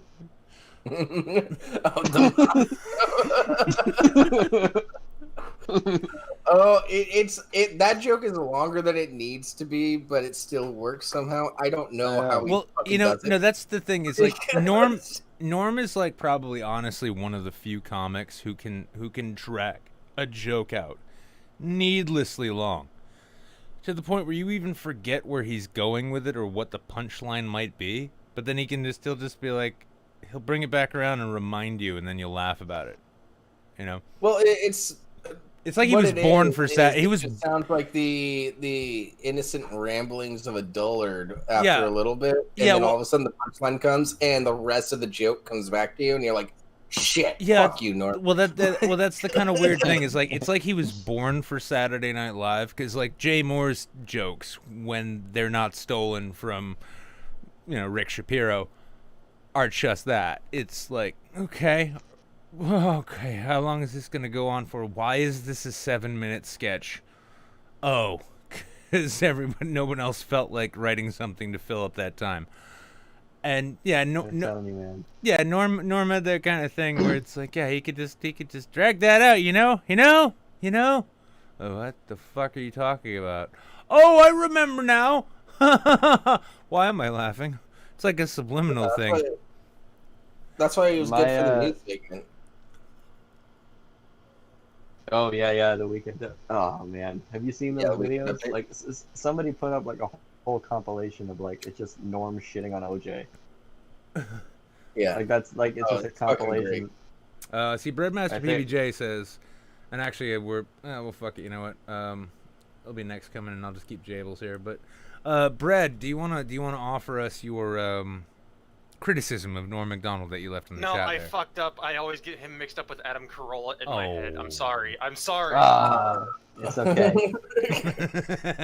I fucking. That hate is it. an insult to Norm Macdonald, by the way. 'Cause It is an Adam insult to Carolla Norm is Macdonald. not funny.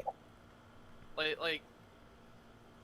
Oh god. Carolla is clever, but he's not funny. Is Corolla It's it's sort of like a They're- Dennis Miller? No, Dennis Miller is more clever than Adam Carolla is. Oh, okay. Adam Carolla is funny in the same way like 2015 anti-SJW YouTubers are funny. He's like the old man that just found out about memes 3 years ago. Yeah, he discovered that gay Oh, people are allowed to eat in public. Like the man has like made like what 2-3 movies about like it's effectively Dave Rubinisms. Oof. Which is funny And they're because all like he brings on Dennis Prager like half the time, and we're just like, excuse me. Dennis Prager's not funny. or Well, that's the thing. Uh, Adam Carolla is no, like no, trying no. to be like. Okay, Dennis Prager's made me laugh quite a few times. But not, But not on purpose. Dennis Prager makes But- fun in spite of himself.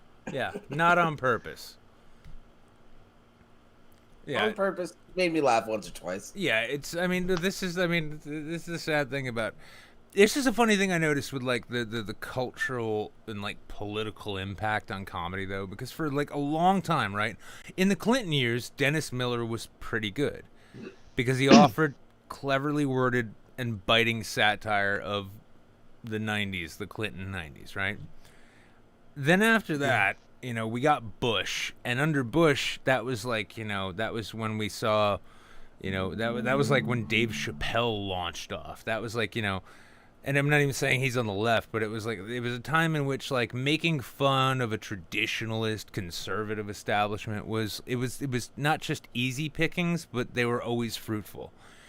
Then at a certain point, it was like under Obama, all of a sudden, like Michelle Wolf was the best you could get in terms of like lefty political comedy. Like Bill Maher was always boring as fuck on stage. Bill Maher is like, he's a comedian who wants to be an intellectual. He's a comedian, or he's an intellectual who tries to be funny. I'd say he's both of those things. I'd say he's an attempt at the latter. I'd say he's both of those things in name only, really. Because I mean, I've tried to sit through Bill Maher's stand up, and it was like mind-boggling to me. I'm like, okay, you're telling jokes to a theater full of people, and they're laughing, but I don't know why. Bill Maher's a tricky one because especially when it comes to those theater shows, those are people that came to see him. They were already fans of him, so that's what Bill Maher is able to coast off of. He's not like actually trying to be like funny. He's not opening up for somebody more famous. Yeah, well, I'm reminded of Bill Burr's Paper Tiger special, right? Mm-hmm. Oh yeah, that one. And it was like, it's like if you weren't on the internet from 2014 to like 2017, that's all new shit to you. Thank you. That's exactly what I said about it. Yeah, but otherwise it's like, can you believe these guys? Oh, my pronouns are like, we already did this. But if you throw that period of time of being on the internet out of your brain when you watch it, it's a great special. Mm. But other than that, it was well loved, but that was the problem, and the point to it though is like it's that thing about like, comedy's supposed to be on the cutting edge of cultural commentary, typically. Yeah. And this was like, fuck me, Bill Burr. Like, I get that you just got off a dial-up 5 years ago, but come on, bud. Like, there's better shit to make fun of now. And he's, and I'm not shitting on Bill Burr because he's still a fucking genuine comedy legend. And as a New Englander, I gotta hold on to him because, like, no comedian has ever made me laugh as hard as Patrice O'Neal has made me laugh. That is extremely fair. And you are not going to get another Patrice O'Neal or anybody who even comes close to Patrice O'Neal. I starting to think you set the bar way too high for yourself there, Vern. Because of the culture, because of, Well, I mean, I think it's safe to say, though. I mean, and I love this because, like, this, this challenge accepted. Well, this streaming online conversation about comedy, I noticed, like, we're gonna have to come up with like a comedy streaming version of like Godwin's Law, in which like every conversation will inevitably default to Patrice O'Neal. Cause it's like he's just so good. No, he is so good. He's just so good. I mean, he's one of those guys that, like, if you've never heard of him, like in my younger days, if I'd heard like, oh, I've never heard of him, you haven't? What the fuck? These days, I'm like, you've never heard of Patrice O'Neal? My God, you have so much laughter in front of you. Go and watch it. I have a treat for you. I have a treat for you. I have a rabbit hole for you to fall down, and then when you get to the end and you find out that he's dead, you will be sad like everybody else. Just for everybody watching, if you don't know Patrice O'Neal, go watch a special called Elephant in the Room. It's one of his cleaner specials. Start there. You know. Start there. Yeah. It's not clean, but it's one of his cleaner specials. Jables, who did he throw a phone book at?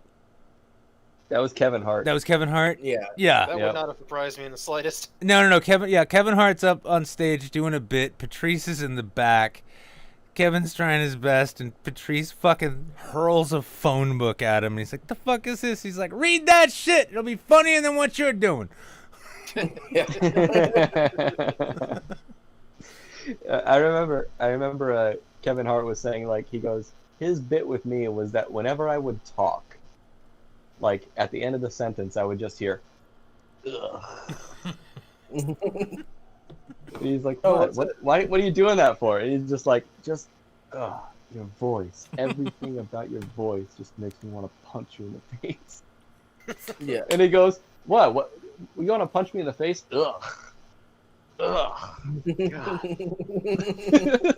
I think this one of the sad voids that he left was that it gave people this idea that, like, being an insult comic was like an easy thing to fall back on. And I'm thinking like failure accomplished, for instance, right? That guy, like, his shtick consistently was just, I'm gonna bag on whoever's here. And if you're good at it, that's a great way to go. But if you're just a dick about it, it doesn't translate. The thing is, like, I think the key to being a good insult comic is if you can make the person you're insulting laugh. Yeah, that has to. Yeah. Well, but it's like a roast. But like, if you can't, and you're just being like relentless and mean about it, then it doesn't work the same. Yeah, it's like roast comedy. I mean, I even thought it was funny because, like, I was hanging with my neighbors because apparently, like, roast has become, so, like, all kids these days they're just, their parents, they can't get away from it, so they're all on the internet and they all know internet culture and they all fuck it up and get it wrong. And yeah, so I'm hanging with my neighbors. Her kids and, like, the neighbor kids, they're all playing, like, Fortnite or some shit, and they're starting to yell at each other. And I go in and I get a beer and I'm seeing them, like, what the fuck is wrong? And they're like, he's roasting me. I'm like, is he any good at it? That doesn't matter. I'm like, no, yes, it does matter. And I got all the kids together. I'm like, all right, all of you roast me right now. And I was standing in my Manchester finest. I had my Hawaiian shirt on. I was wearing gym shorts and Walmart flip flops. I'm like, have at it, boys. God. Yeah. Much work with that? Yeah, I'm like, have at it, boys. It was wide open. Yeah, and it got, like, well, this one kid's like, okay, I got it. Look at them shoes. Look at that shirt. Look at that. I'm like, no. You can't just say, look at that. You got to point out the fact, like, that I'm about to beg for change at a Greyhound station. Come on. Like, that kind of shit. I'm like, look at the size of my head. I've got an enormous head. You couldn't think about anything about that? It's like, hey, man, why don't you got a hat? Oh, that's right. They don't make them in that size. That would have been fine. I remember a roast battle I was listening to. It was like one of the underground roast battles in New York. And these two. How shit is it? Some of them are really good. I'm about to tell one of the jokes. They were. Oh God, they were going. Suck. They were going into it, and one of the chicks is like, "Yeah, this person comedy sucks more than when her sister got sucked to the bottom of the hot tub by the filter," and it's just a dig at how her sister died from being sucked to the bottom. Jesus Christ! I think I remember that one. That's so awful and hilarious. That's horrible. It's not my problem. But it's a legit roast. Yeah. Oh my God! Well, the way I always looked at it, like, there are two sides. Oh, and your dead sister, bro. Like there are two sides of the roast spectrum. It's like you've got Patrice and Lisa Lampanelli, and then you've got Mike the Situation from Jersey Shore. Oh fuck! Oh yeah. Well, I will never forget when Bill Burr called Patrice O'Neal 450 cent. It's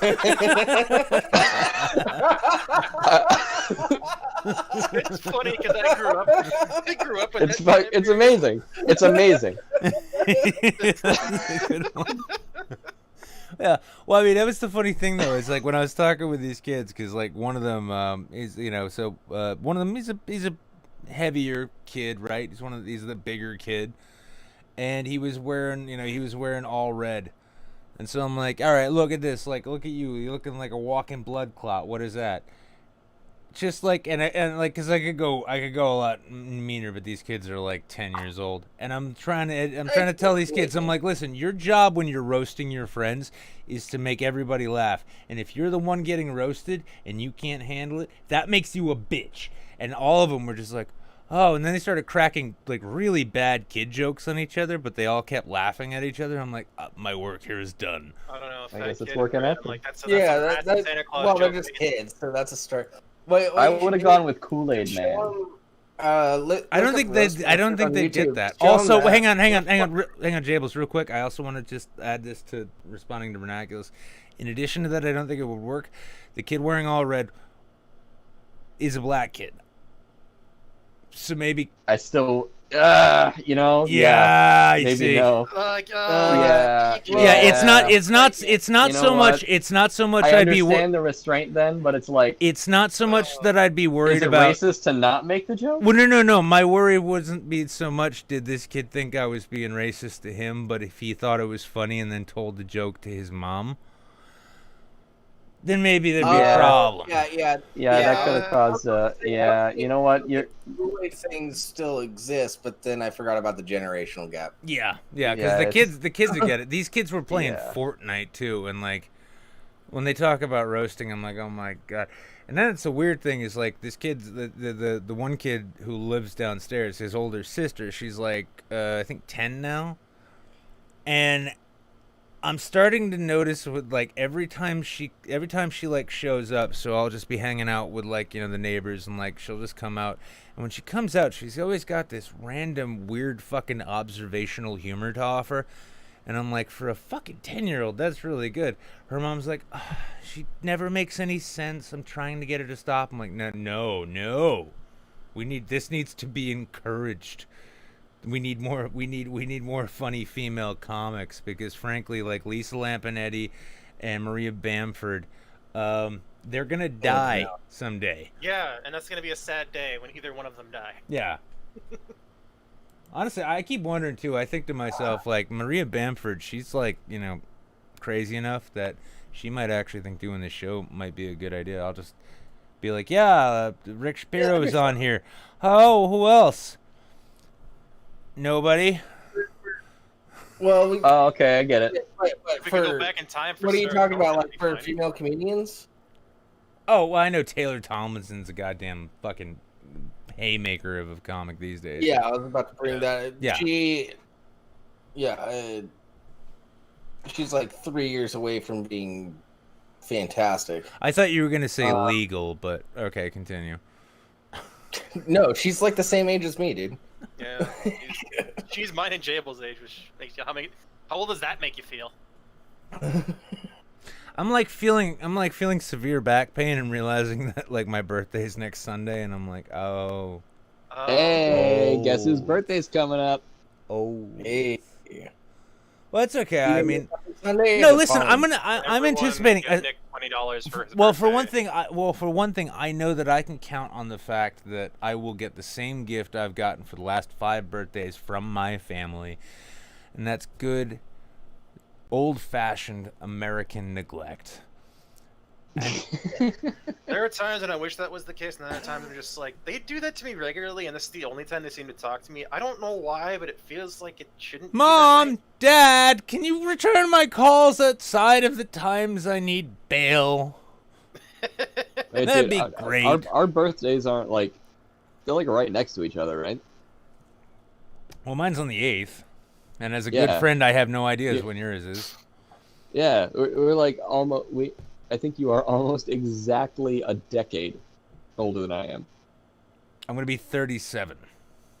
Yeah. You know, that's next Saturday, not next Sunday. Well, that's how much attention I pay to getting older, okay? That's how much See, My- like, how old he is. My Hon- knees, like, my Nick- back, and my tolerances are giving me all the signs I need. I don't need to look at a calendar. Nick I is can such take a some stretches for your selfless. back. Nick is such a selfless, generous man. He doesn't even know when his own birthday is. He doesn't Nope. care. I don't care. No. I've been like, It's filled with other people's birthdays, It's like just not like Norm mine. Macdonald, he forgot. yeah, like not his, and you know my daughter's, which happened at sometime in May. But the point is though is like I'm tired of having birthdays. I would love it if I could just stop having them. You have so many birthdays, but only one death day. Exactly. If you really think about it, the I want to birthday's die only a good- lot of times. Birthday's only like good if you remember it. I've been old enough to be president for almost 2 years, and guess what? I'm not. I'm not president. What's the point after 35? I mean, why would you want to be president? We've Everyone- already seen what happens. Yeah, people are gonna be like, "Well, when you're 65, you can get Social Security." Oh, that is adorable. You think I have to live till 65? You think that's gonna be around then? We don't even have flying cars. We're not gonna keep our Social Security. I'll be president. Vern, you'd probably get too frustrated and say, "Fuck it, whoever's my VP, you're doing it." So I'd probably We just both go know how out. this is gonna end. No, Vern would be like, I wouldn't do any of the official speeches or anything either. I'd just go out and be like, all right, gang, "Time to bomb Turkey. like, here's what's going on. Time to bomb I'm Turkey." gonna be honest with you. We're gonna get nuked in like 5 minutes. So And I'm not do whatever you gotta do. Hug your family. You know, I don't know. I promise. You guys got as family, your right? as your Have a good president, cry and a jerk. if As you your want. president- The orphans, I'll be your family. Yeah, do that. I'll be here. We got like 5 minutes to go. just So just you know. I, President Little. Okay. Don't make fun of it. Promise, not only to bomb Turkey, but I'm gonna clone. I'm gonna gonna be like. I'm gonna It's clone. gonna be like, you know. I'm gonna It'll clone be like, Patrice O'Neill. It'll be like, I, President Little. Somebody in the back laughs. All right, who laughed? Which one of you laughed? Fuck laugh.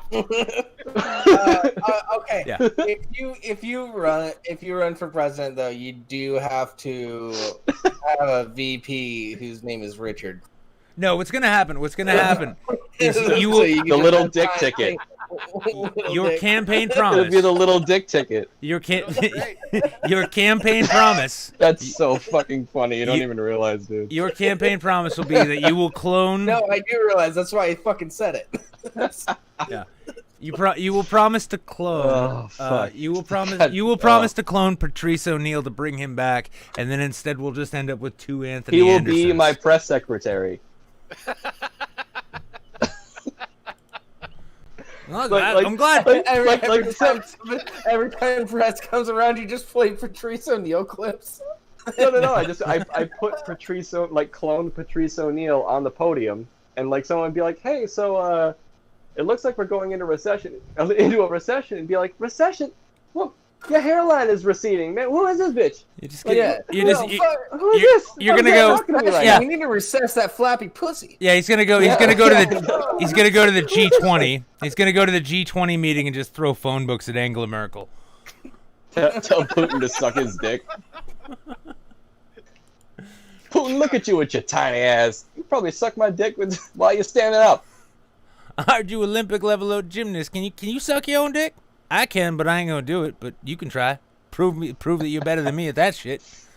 Hell, I'll tell you what. Prove you can that'd do be that, great, and I'll dude. give Alaska to you. How about that? and then Dina will I be mean, all if we upset. give away Alaska, that means Dina won't be here. So Well, you yeah, know, well, you're well, off well. there. Speaking of Dina, though, she's been waiting. So, Breadmaster, you got any questions for Vernaculis? Anything you want to leave us with? Say, speak your piece. What do you want? Nah, I'm good. That's enthusiasm. It's very enthusiastic. All right, homie. We'll say All goodbye. Bye. Bye bye.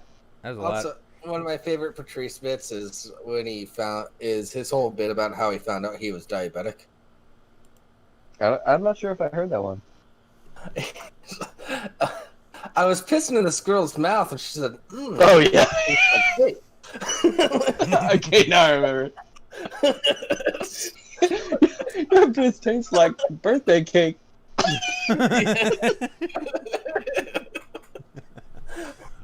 Well, Dina is here now. Dina, He's like, and that's love. What the hell? That's love. Why are you giving away Alaska? I'm not. Vernaculis is. No, Patrice O'Neill did. Patrice He's doing it. Vernaculis is. O'Neill clone Yes.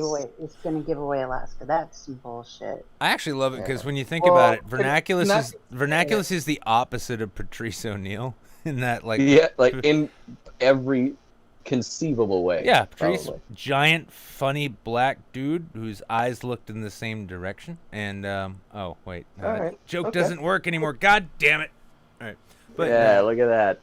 honestly though, that would in the words of Archie Bunker, that would be what I call a balance ticket. Yeah. We'd make a great buddy cop movie. Yeah, it's like well, not only that, but like cloning technology is still at the stage where like they can just actually hatch like a baby version of the direct DNA recipient DNA donor there, and it's like so it's like Vernaculis is like it's like Little O'Neill 2024. You're basically voting for Justin and a baby, a little big little still somehow fat black baby. By the way, Nick, I forgot to mention earlier. I did learn how to like move my eyes independently, so I can kind of fake a lazy eye. Just saying. You should Hey, there you go. listen. In the words of your mother, I hate you and go. Wait, no, I mean, if you keep making that face, it'll stay that way forever. That's what happened to me. Yeah.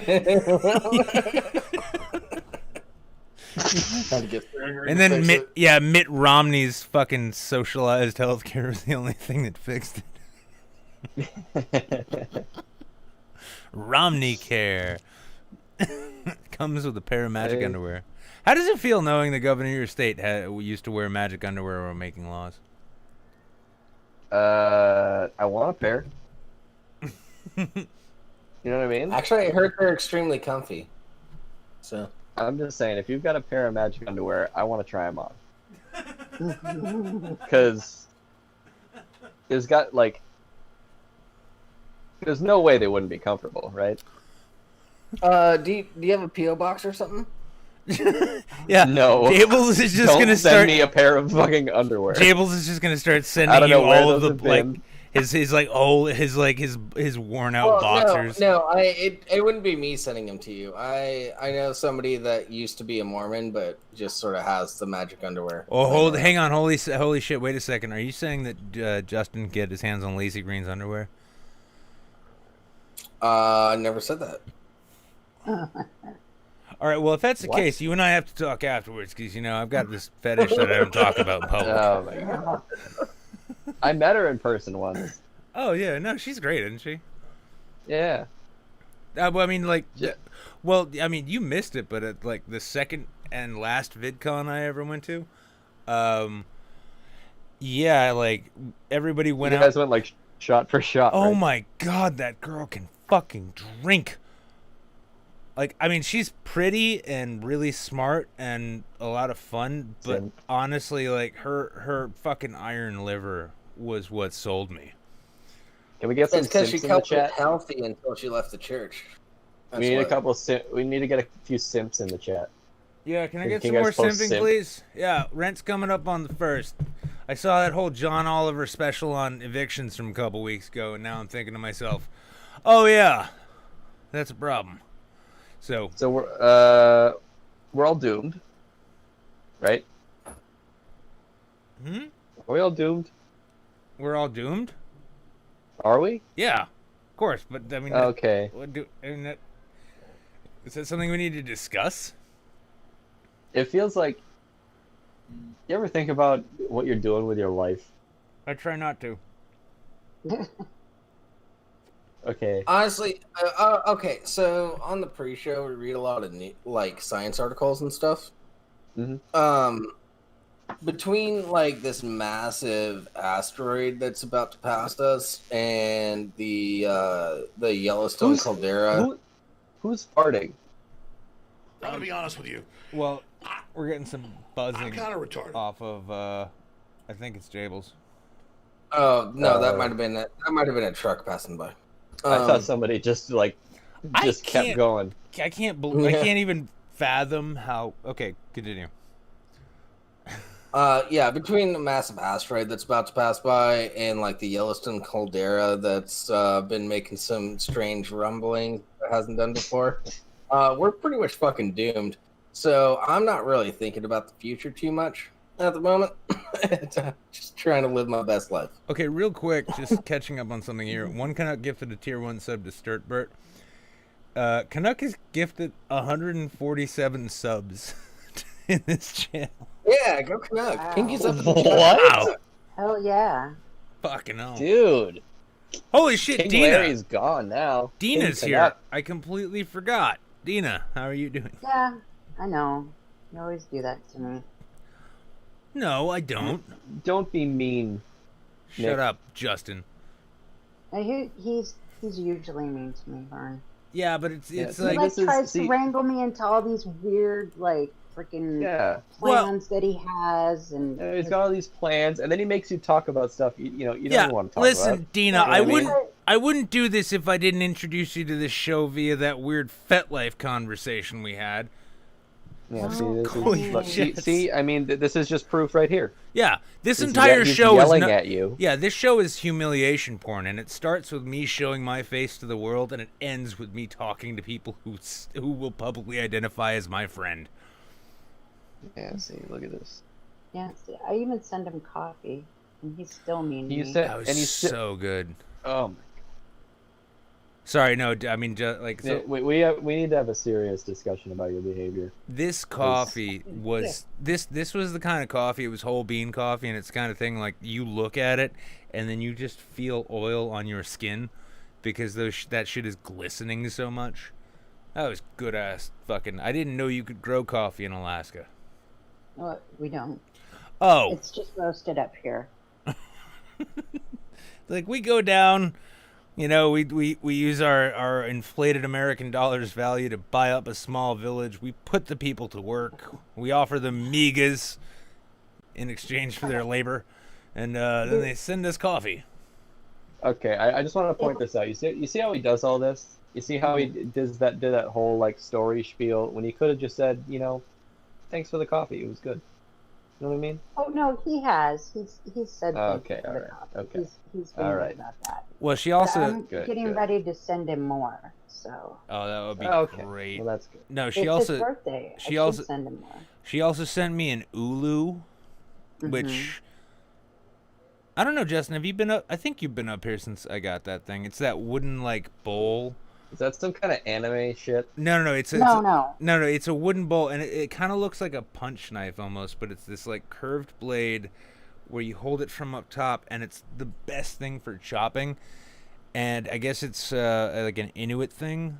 And I even Oh, Yeah. I think I might know what you're talking about. they have competitions for who can chop That's up cool. who can chop up a whole fish with an ulu the best. And that was when I knew I need to kill homeless people with this thing. Oh my God! Yeah. See? Don't make me an accomplice in this, Nick. No, Excuse me, Nick. okay, We need to you're know not who an purchased this accomplice. Ulu for You're you. not This an is accomplice. So- You're not an accomplice just because you gave somebody the weapon. Yes. Also, Yeah, the okay. courts struck down the ability for the Parkland families to sue the arms manufacturers, so you're fine. Oh well, I didn't. Okay, I think at this point I should just shush. Why? Oh, all of a sudden, like dead kids comes up, and now you don't want to talk? Come on. Dead kids is a bad thing. Well, I don't think Hearing anyone's about dead kids makes you want to do a lot of things. you're making her uncomfortable. Yeah, I don't think anyone's contesting the fact that dead kids are a bad thing. But I live in Manchester, and you've never met these kids. See, I know what you're gonna do. You're gonna start talking about dead kids, and then you're gonna attribute something to me, and No. I will neither be able to deny that I ever said that or say that I even Alaskan- said, because either way it goes, I end up looking like a bad person. Alaskan Come on, children. it's not going to be as bad as Louis C.K's bit. where it was Alaskan just, children yeah, are robust. you're famous because you pushed a fat kid in the way, so you lived. Yeah, everybody knows too. Everybody knows that, like, you know, Alaskans are very fertile people, and so what they do is they'll pump out kids, and like Spetsnaz operatives, when they're able to walk, you drop them off in the woods in heavy snow, and if they make it back, congratulations, you get a social security number. Yeah. Oh yeah. Everybody knows that. Everybody knows Fun that. fact about Alaskans: most Alaskans have IUDs, and the kids that are born from those mothers, they actually turn those IUDs into ballistic knives while in the womb, and then they kill the doctor right when they come out. It's really impressive. Yeah, Alaskans don't even get spell, IUDs. You can't spell IUD without DUI. Oh yeah, those are pretty prevalent up here too. Oh, I mean, I don't even know if that makes sense. I just love that. I think- I just love that one time, like, you know, the Department of Defense decided to rebuild all the Humvees to protect against IUDs, and whoopsie. Oh wait, that's the wrong vowel. All right, well, I guess we should take the saltpeter out of all the rations now.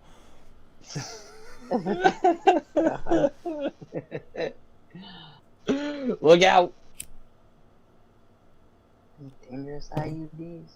Have you ever thought about how the most common letters in the English language are R, S, T, L, and E, and then there's R.L. Stein? So, did he just name himself that so that he would be found more easily?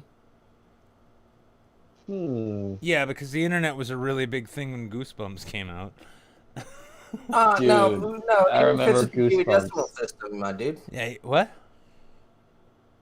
It fits with the Dewey Decimal System. Who's Dewey?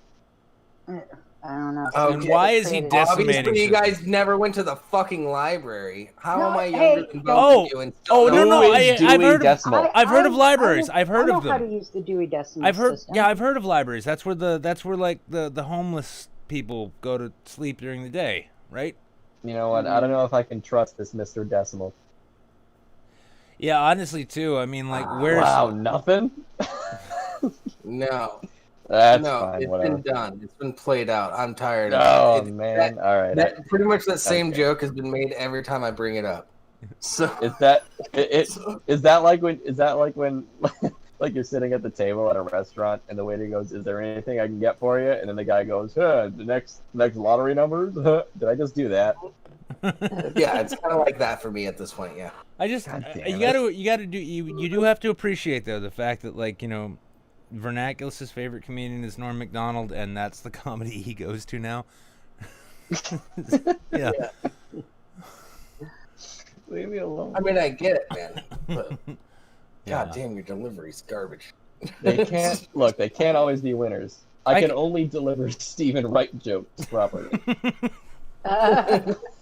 My favorite, I think my favorite Stephen Wright joke is, well, it's the only one I can genuinely remember, but he's like, I went up to kill myself the other day, so I went up to the top of my apartment building and I decided to jump off. On my way down, I did 3 perfect backflips and landed in perfect form. There were 2 kittens sitting on the sidewalk, and one looked to the other one and said, "See, that's how you do that." Yeah. Can I tell you my favorite one? Oh, by all means. I put spot remover on my dog. Now he's gone. You know, if you think about it, here's a I'm going to start a Reddit thread somewhere. I've never done Reddit, but I'm going to start a thread to lay out the question: was Stephen Wright Mitch Hedberg's illegitimate father? That's debatable. Go ahead. Can you imagine that family reunion, though? They're all sitting around eating barbecue, and, like, you know, Mitch is all strung out on heroin, and Steven's just staring at his plate, wondering if he should kill himself. Like, yeah, I could see it now. Mitch Hedberg just starts going, "Man, we should have had a turkey club. I wanted to be part of the club." Not Man, my date, you know what I mean? I'd Did love you know it's got free Subway because it was for a duck? I'd love to have a turkey club, but Dad, I don't think you're in the club. You're gonna have But to I have am a not in the club. sandwich. This is a sad thing too, though. Sandwich. Is there a club I'm supposed to be a part of? I actually love it. I actually saw. I think.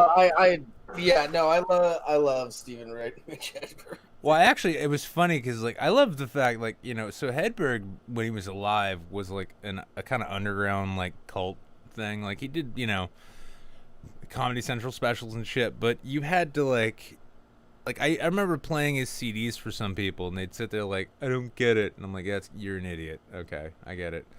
You don't understand one-liners. Okay. And I mean now he's grown into such I saw a tweet from Stanhope a couple weeks ago where he was talking about like going into Subway and saying he should have said it was for a duck. And I'm like, the number of people who will get that joke. It's one of my favorite. It's one of the jokes that I play for people to get them into Mitch Hedberg. I don't know why, but my go-to joke with Hedberg, the one I always think of is, I love an escalator because it's the only thing that cannot break. It can only become stairs. It's not sorry. You just put a sign out, and all it says is sorry for the convenience. Well, like in an age where like comedians, especially American comedians, they rely on these like long stories to tell their bits, right? Mm-hmm. It's funny to realize like we've produced people like Mitch Hedberg, like Stephen Wright, where it is just deadpan one-liners, and you show those to people who like are used to the long-winded sort of like Ricky Gervais or even Louis C.K. like longer bits, and then they're like, "Where? Mm-hmm. Oh, wait, that was the joke." Like, yes, darling, that was the joke. One of my favorite Hedberg bits is he was doing the set. He's like, I was staying at this hotel.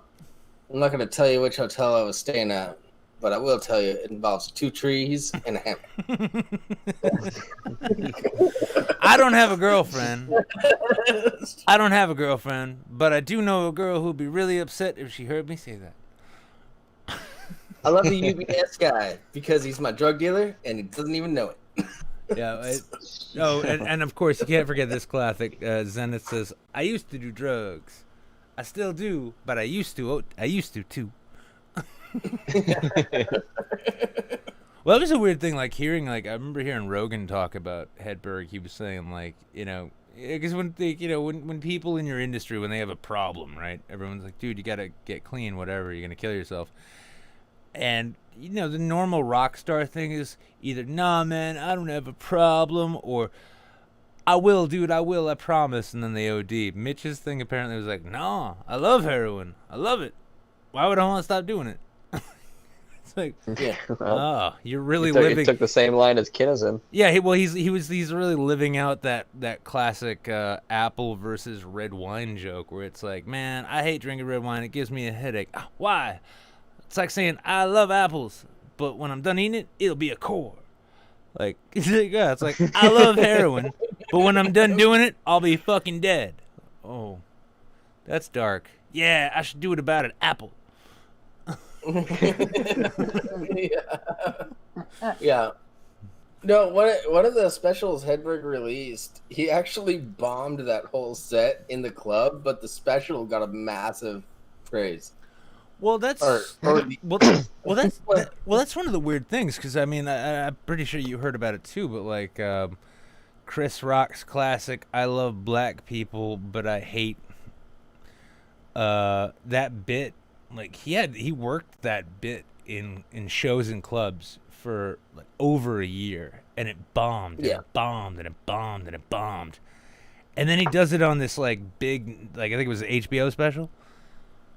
And all of a sudden, mostly white people were probably like, I get that. I'll never admit to it, but I get it in my home. Yeah. Yeah. Yeah, it's, I don't know. Well, at this point, though, oh, for fuck's sake. Jesus Christ, people are, like, piling in the room now. Why don't you guys get in here fucking earlier, huh? Stop yelling. I don't know. You know, Don't yell at the guests. No, Dina? You can only be mean to them once you get them in here. Don't be mean to them while they're in the clean. Yeah, they can't even defend themselves. Oh, Yeah. but that's my favorite Well, time to be mean to people. You should bring in Cause. He's a fan of Vern.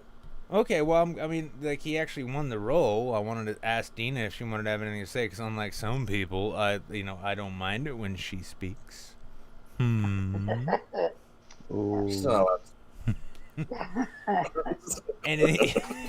Well, for parting words, just be sure to come back on Monday to see the Monday Laughing Scoundrel podcast stream. Hopefully we'll have like either a movie night or a game night this weekend in the Laughing Scoundrel Discord. So if you haven't joined the Discord yet, join it now. Yeah. Actually, that's a good idea. Saturday night, we will... Saturday night, and I will hold myself to this. Let's watch a good stand-up special. And Yeah. we'll even make it Jabel's choice, because he's thus far, what he's thrown at me has been fucking usually solid gold. Jables is the dude to go to for comedy specials. Oh, he He knows... knows the good stuff. Well, I mean, any man who would sit through Hannah Gadsby's entire special, and I swear to Christ, I shit you not, when he was sitting through that, he was like, it was either Discord or texts. I think he was sending me texts like, No, I called you. oh, yeah, that's right, you did call me in the middle of it. Fuck. Yeah, no, he straight up called me. He's like, I'm kind of back on wanting to hang myself now. Like, what's going on? I'm halfway through the Hannah Gadsby special, and my question was like, why are you putting yourself through that? I have to. So, yeah. So, yeah, Saturday night, good advice, Dean. Like, Saturday night, come on around. Jump into the Discord, join it. It's a good time. There's good people. You'll have fun. There's links in the chats. Yep, links in the chats there. So, in that case, Dina, you are banished until we talk again. So, Okay. thank you and I love you, hon. All right. Thank you. Love you guys too. All right, good. I was kind of thinking I was about to cut her off entirely. What's up, Calls? Hello. Here we have Cause. He's a fan of Vernaculis. Yeah. Who in their right mind would be a fan of me? Someone, nobody. Somebody... Go ahead. Well, I was just gonna say nobody who watches this show or gets into this Discord is in quote unquote their right mind. You ableist swine. And I'm sorry. yeah. I'm So sorry, I didn't know. I would like to formally apologize to exactly. I'd I'd like to apologize to all the retards out there. I didn't understand what I was saying at the time. I was ignorant. But since then I have learned. I've learned a lot. I've been educated. And yeah, so I would just like to say I apologize. It's not going to happen again. And please. So on that note, Cause, what questions do you have for Nick Cannon? I don't have. Nick Cannon. It's actually quite simple. The question for him is. Nobody picked up on that joke. I'm fucking. You know what? I try. You know what? I'll be honest. I'm a little slow. It took me a couple seconds, but I got Well, I figured at least Jables. Never mind. The question for Nick Cannon is quite simply.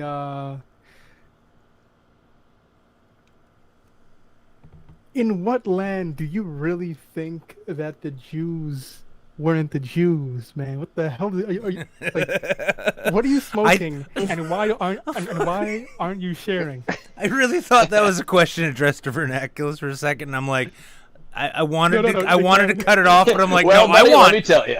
Vernaculis. Yes, answer that question. In what land should the Jews, whatever he said? What?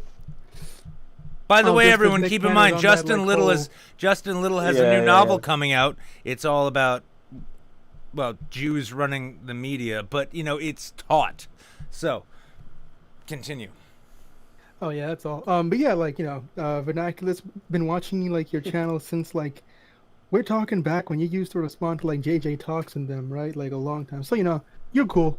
That's all. Is it like the ranting in my kitchen days? Look, bro, we all start somewhere, right? Yeah, it's true. But yeah, Well, like, you're it's good. cool that it's cool to talk to you. Yeah. Hopefully one day I'll be a content creator, and then I won't come to you as a fan. I'll come to you as an equal.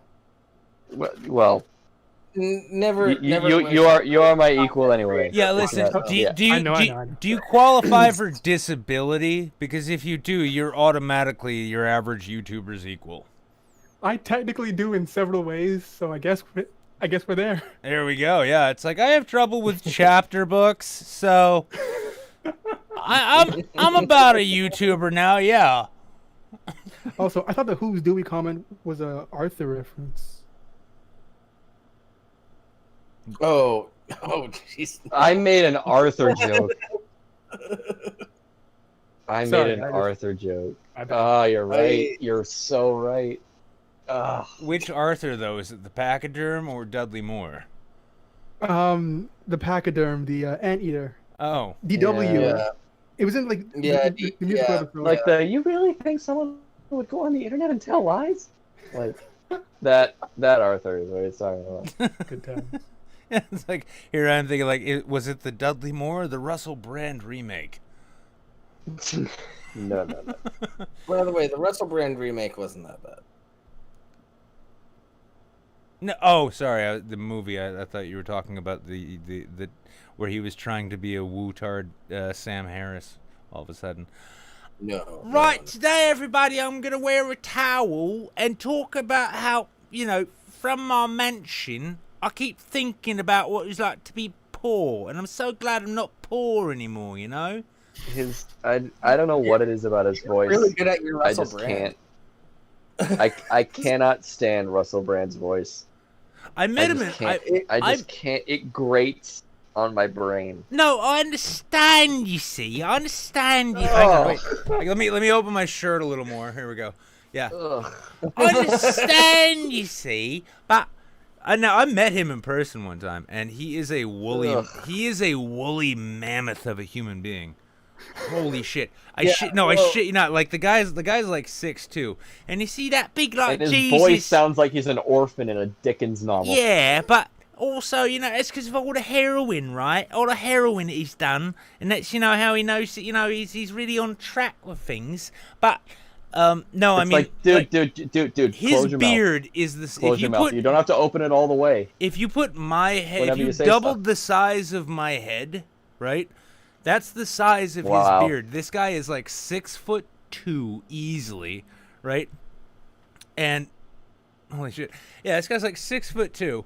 And I was working on this Diablo Cody film. I was just doing background and shit. And I got shit-faced because I met this tiny little girl who looked like the girl from the Dragon Tattoo if she was 4'9".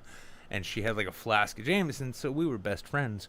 But I'm like hammered. I was wearing these cowboy boots, and I'm walking across the set, which is this nightclub. And he comes walking down the stairs, and we come to this point where neither one of us is like, I'm like, after you. And he's like, no, after you.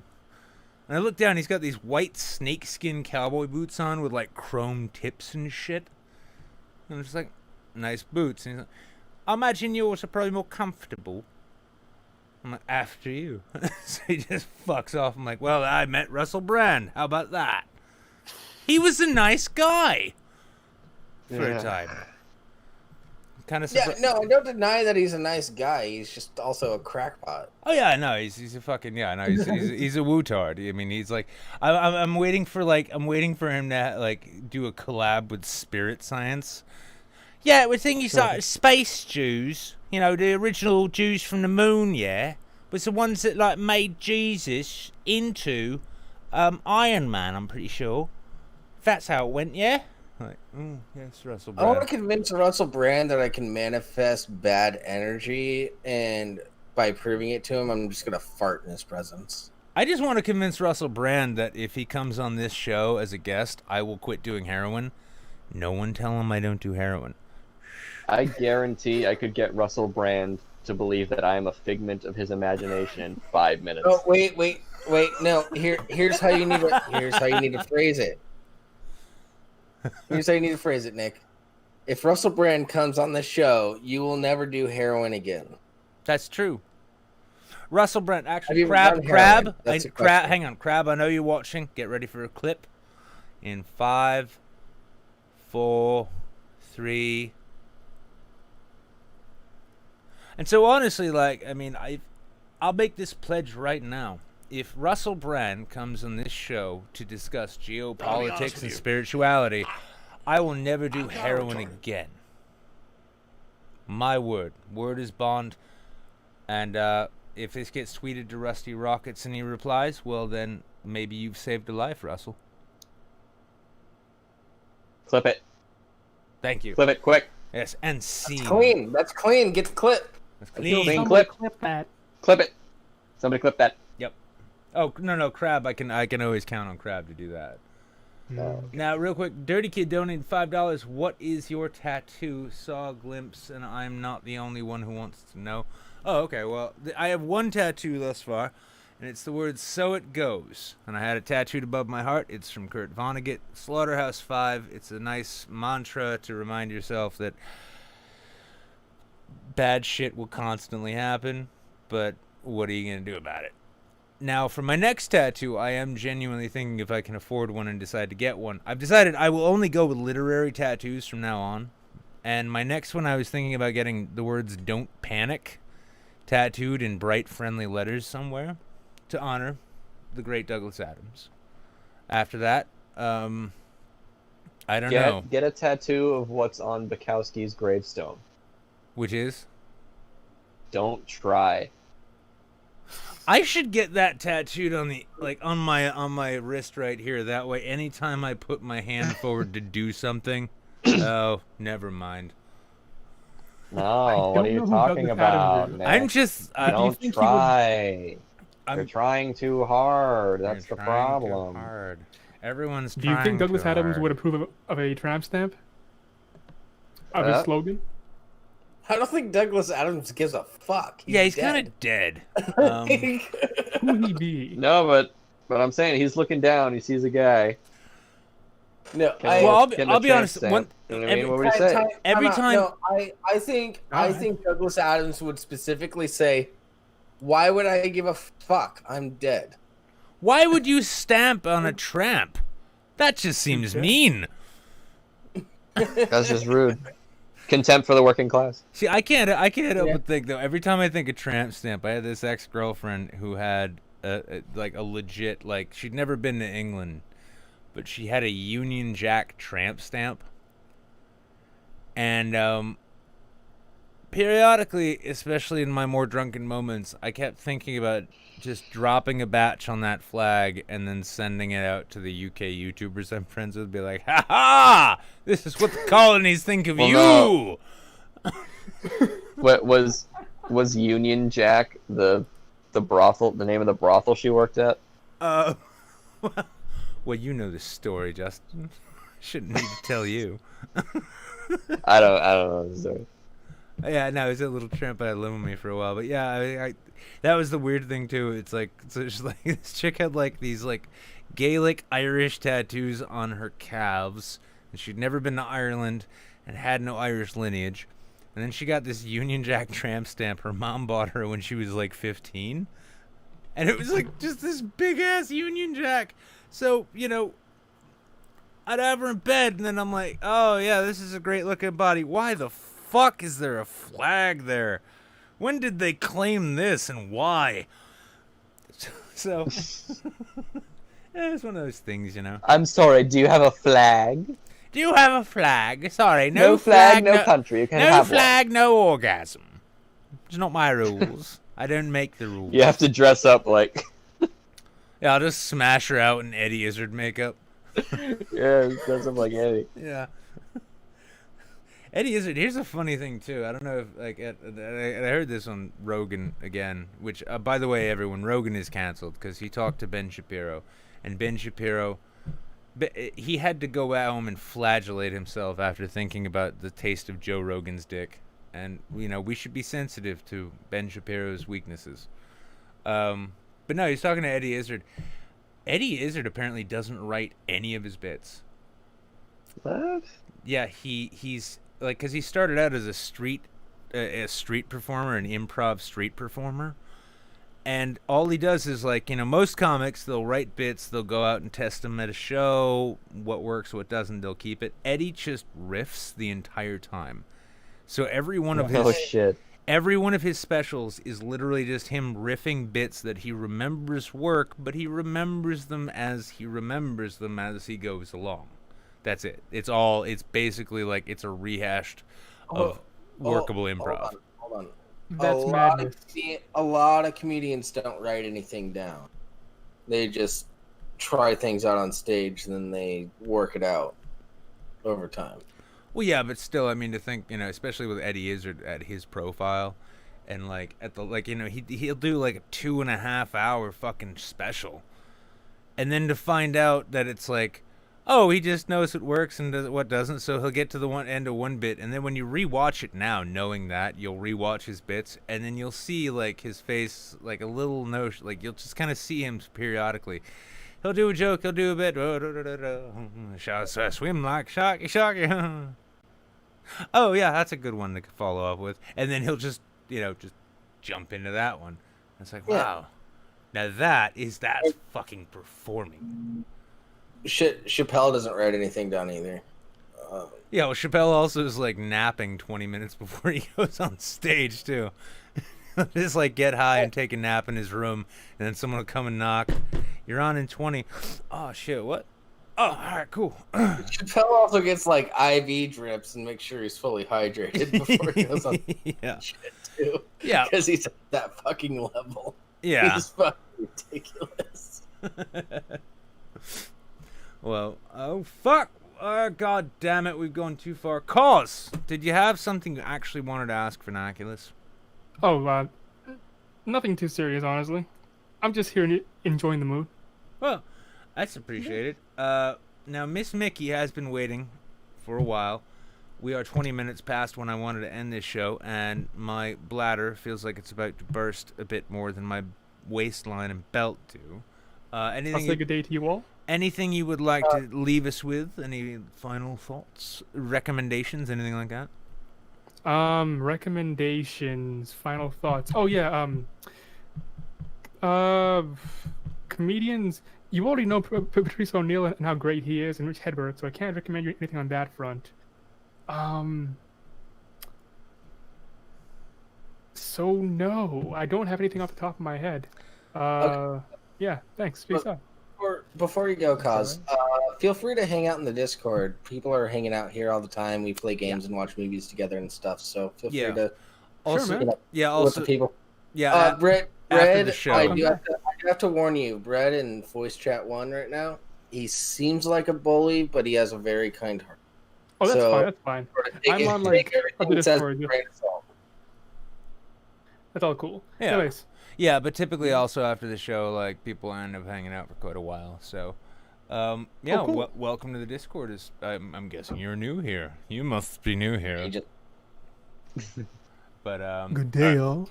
All right, well, kicking your ass out. Enjoy. Chat with Dina in the post meep room. God damn it, you guys! Everything's meep. Oh, they can't chat together in there.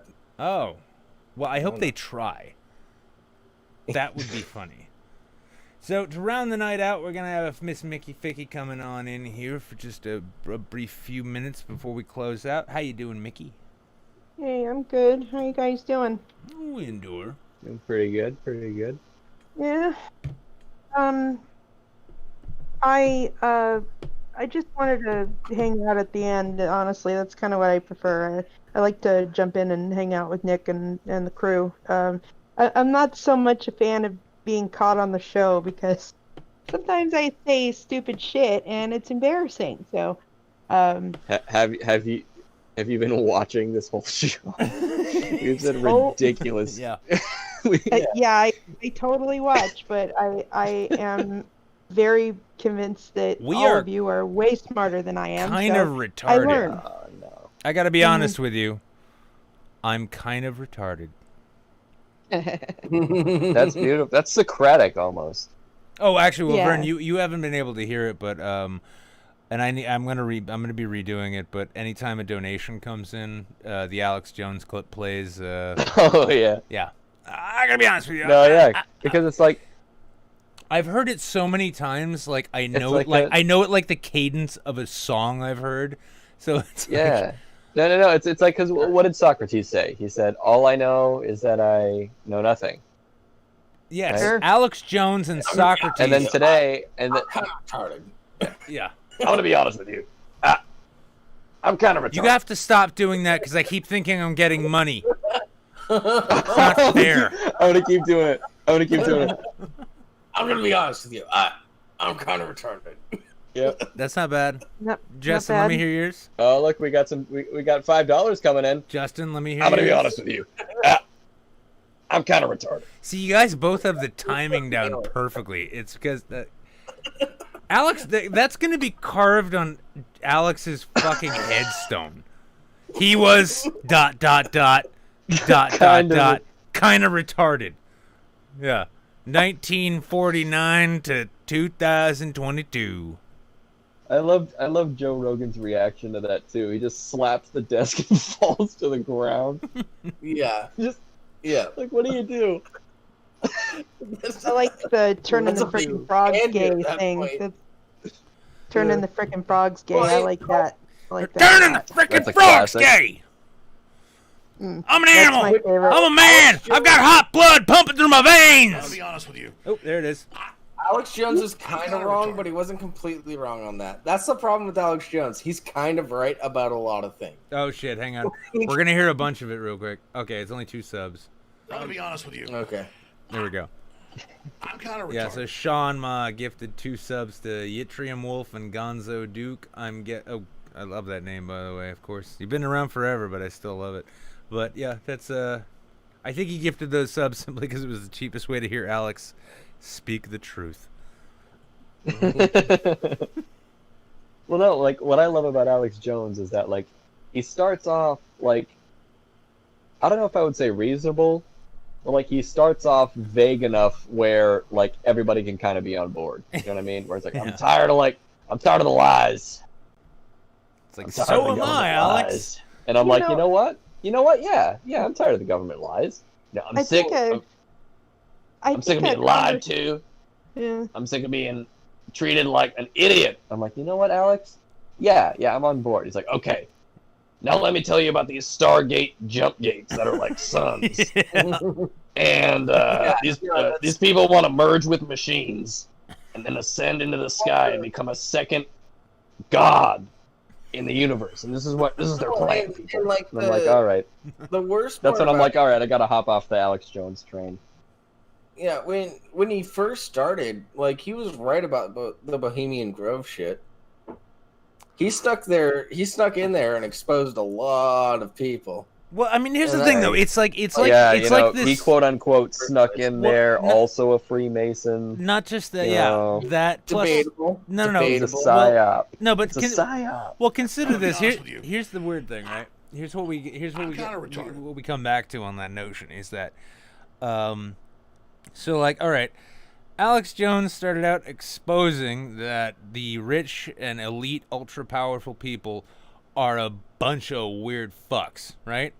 Wow. Wasn't that surprising? Yet at the time, we're like, wow, you set effigies on fire in front of a giant stone owl. Oh, okie dokie. But then now these days, it's funny because, like, you know, it's like, I love it too because, like, the modern, you know, wannabe pundits are all like, oh, Ghislaine Maxwell has exposed all of these elite, super powerful people of going to, like, you know, Child Rape Island and shit. I'm not surprised. I'm not remotely surprised. And I didn't even need Alex Jones for that, too. I'm just thinking, like, okay, well, you've been on the top echelon of society your entire life and gotten everything you wanted. How am I supposed to be surprised that after you have basically just wrung the dish towel of your weirdest desires out, that all of a sudden you're like, you know what I'd like to do? Non-consensual sex with a 14-year-old. Yeah. The fact that every article about Ghislaine Maxwell is there's probably a sentence somewhere in that article. Ghislaine Maxwell, who was an associate of Jeffrey Epstein, who the government says killed himself, very specifically says who the government says killed himself. Like, well, this is the thing. I mean, like, you know, we're I think this is part of why Alex Jones and like conspiracy theory weirdos are more popular now. It's because like a lot of the genuinely ugly truths that everyone kind of assumed were true are now being exposed. Like, wow, the ultra wealthy and ultra powerful who have for their entire lives gotten literally everything they wanted, all of a sudden wanted to go a little step beyond. Get a little further into it. Oh yeah, man. I mean, you know, I gotta say, I love myself some young girls. Bill Clinton, right? Holy shit! Wow, I'm not surprised.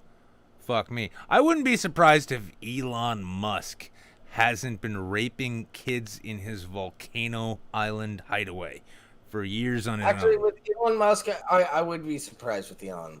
No, not in the slightest.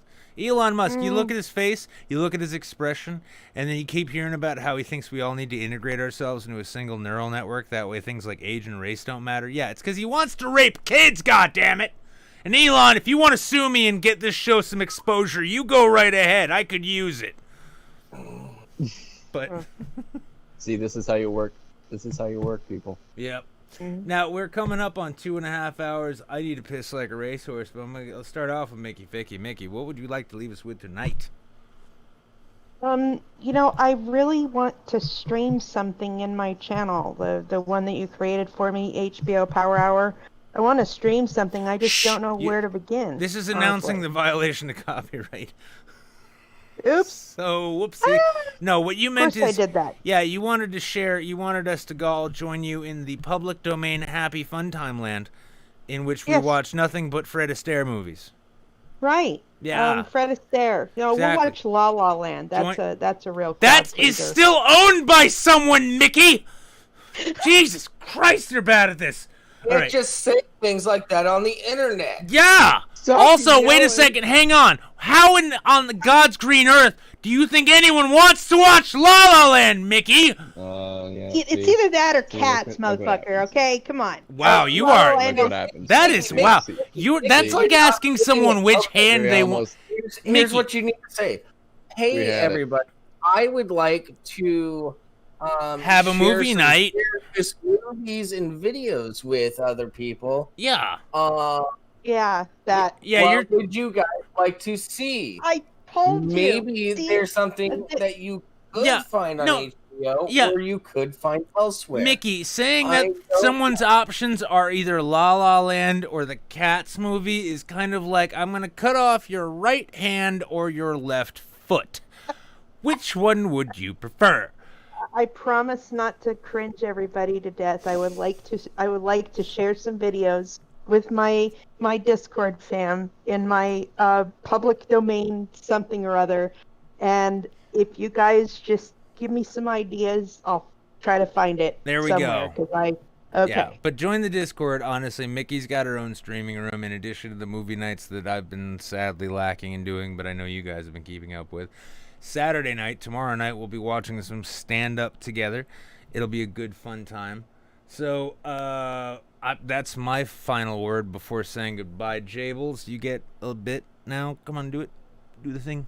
Oh, yeah. Be sure to check into the pre-show every Friday at 4:30 p.m. Pacific Standard Time, 7:30 p.m. Eastern Standard Time. It's called Let's Just Into Discord. Twitch.tv/Let's Just Into Discord. YouTube.com/Let's Just Into Discord if you ever miss the show.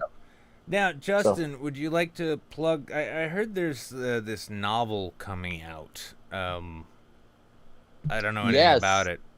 My my novel called The Men Who Take Eyes is coming out November 10th, published by Clash Books. So, is it there you go. Jared Goat title, by the way. I like it. Oh, the title. I like it had a different title before, but then I hated it, so I just kept throwing titles at the publisher until he accepted one stuck. I did the same thing with my book too. Yeah. Oh yeah. And by the way, Confessions of a Jilted Journalist. Is that it? Yep. Misadventures of a Jilted Journalist Misadventures. is still on the market. That's still on the market. Despite the fact that it's not selling well, it's still selling better than my book. So congratulations. Oh yeah, by the way, everyone needs to buy Nick's book. And I'm actually going to just- read it now because I'm a bum and I don't work anymore. I've just- heard a lot of good A lot of things time about on the my hands. introduction. The yes. introduction is the best part of the book. The rest of it's just basically like a Mad Lib. Am I the only one who read the fucking book?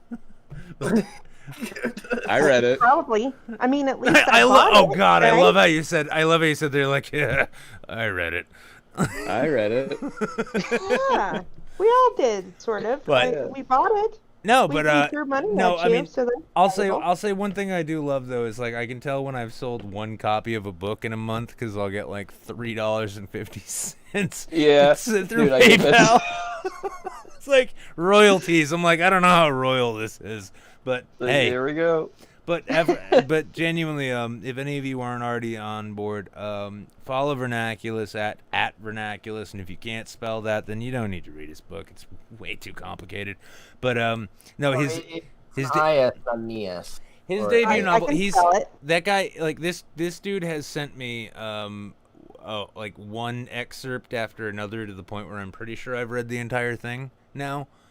He hates me at this point. I've no. sent him like 8 different versions of the. Oh no! speech. You have sent me far more than that, but it's genuinely well written. And I'm not just saying this because he's a friend of mine. It's taught.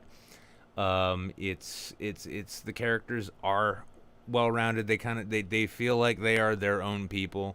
So it's not like you're reading a Chuck Palahniuk novel where everyone is speaking with literally the same voice. I like Chuck Palahniuk, but he's never coming on the show now. but Look at what you've done. definitely check it out. It's on pre-sale now. In fact, the pre-sale copies, I think you got what, like 100 left. Last time I checked, we had 45 left. Fuck.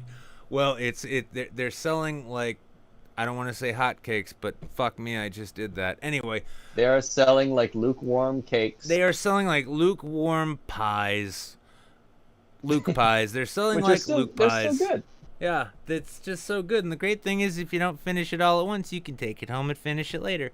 I'll buy it. So Yeah, Definitely- I'm sold. I'll buy it. yeah, definitely. Well, definitely check that out. And I shit you not, like he is. And I say this without reservation. There are maybe 3 people alive right now that I know whose ability to string a sentence together I envy as a writer. Justin is one of them. Go check out his book. In the meantime, join the Discord. Join us for comedy night tomorrow. We're gonna watch some stand up, and then maybe I'll just get bored and force you all to watch a movie.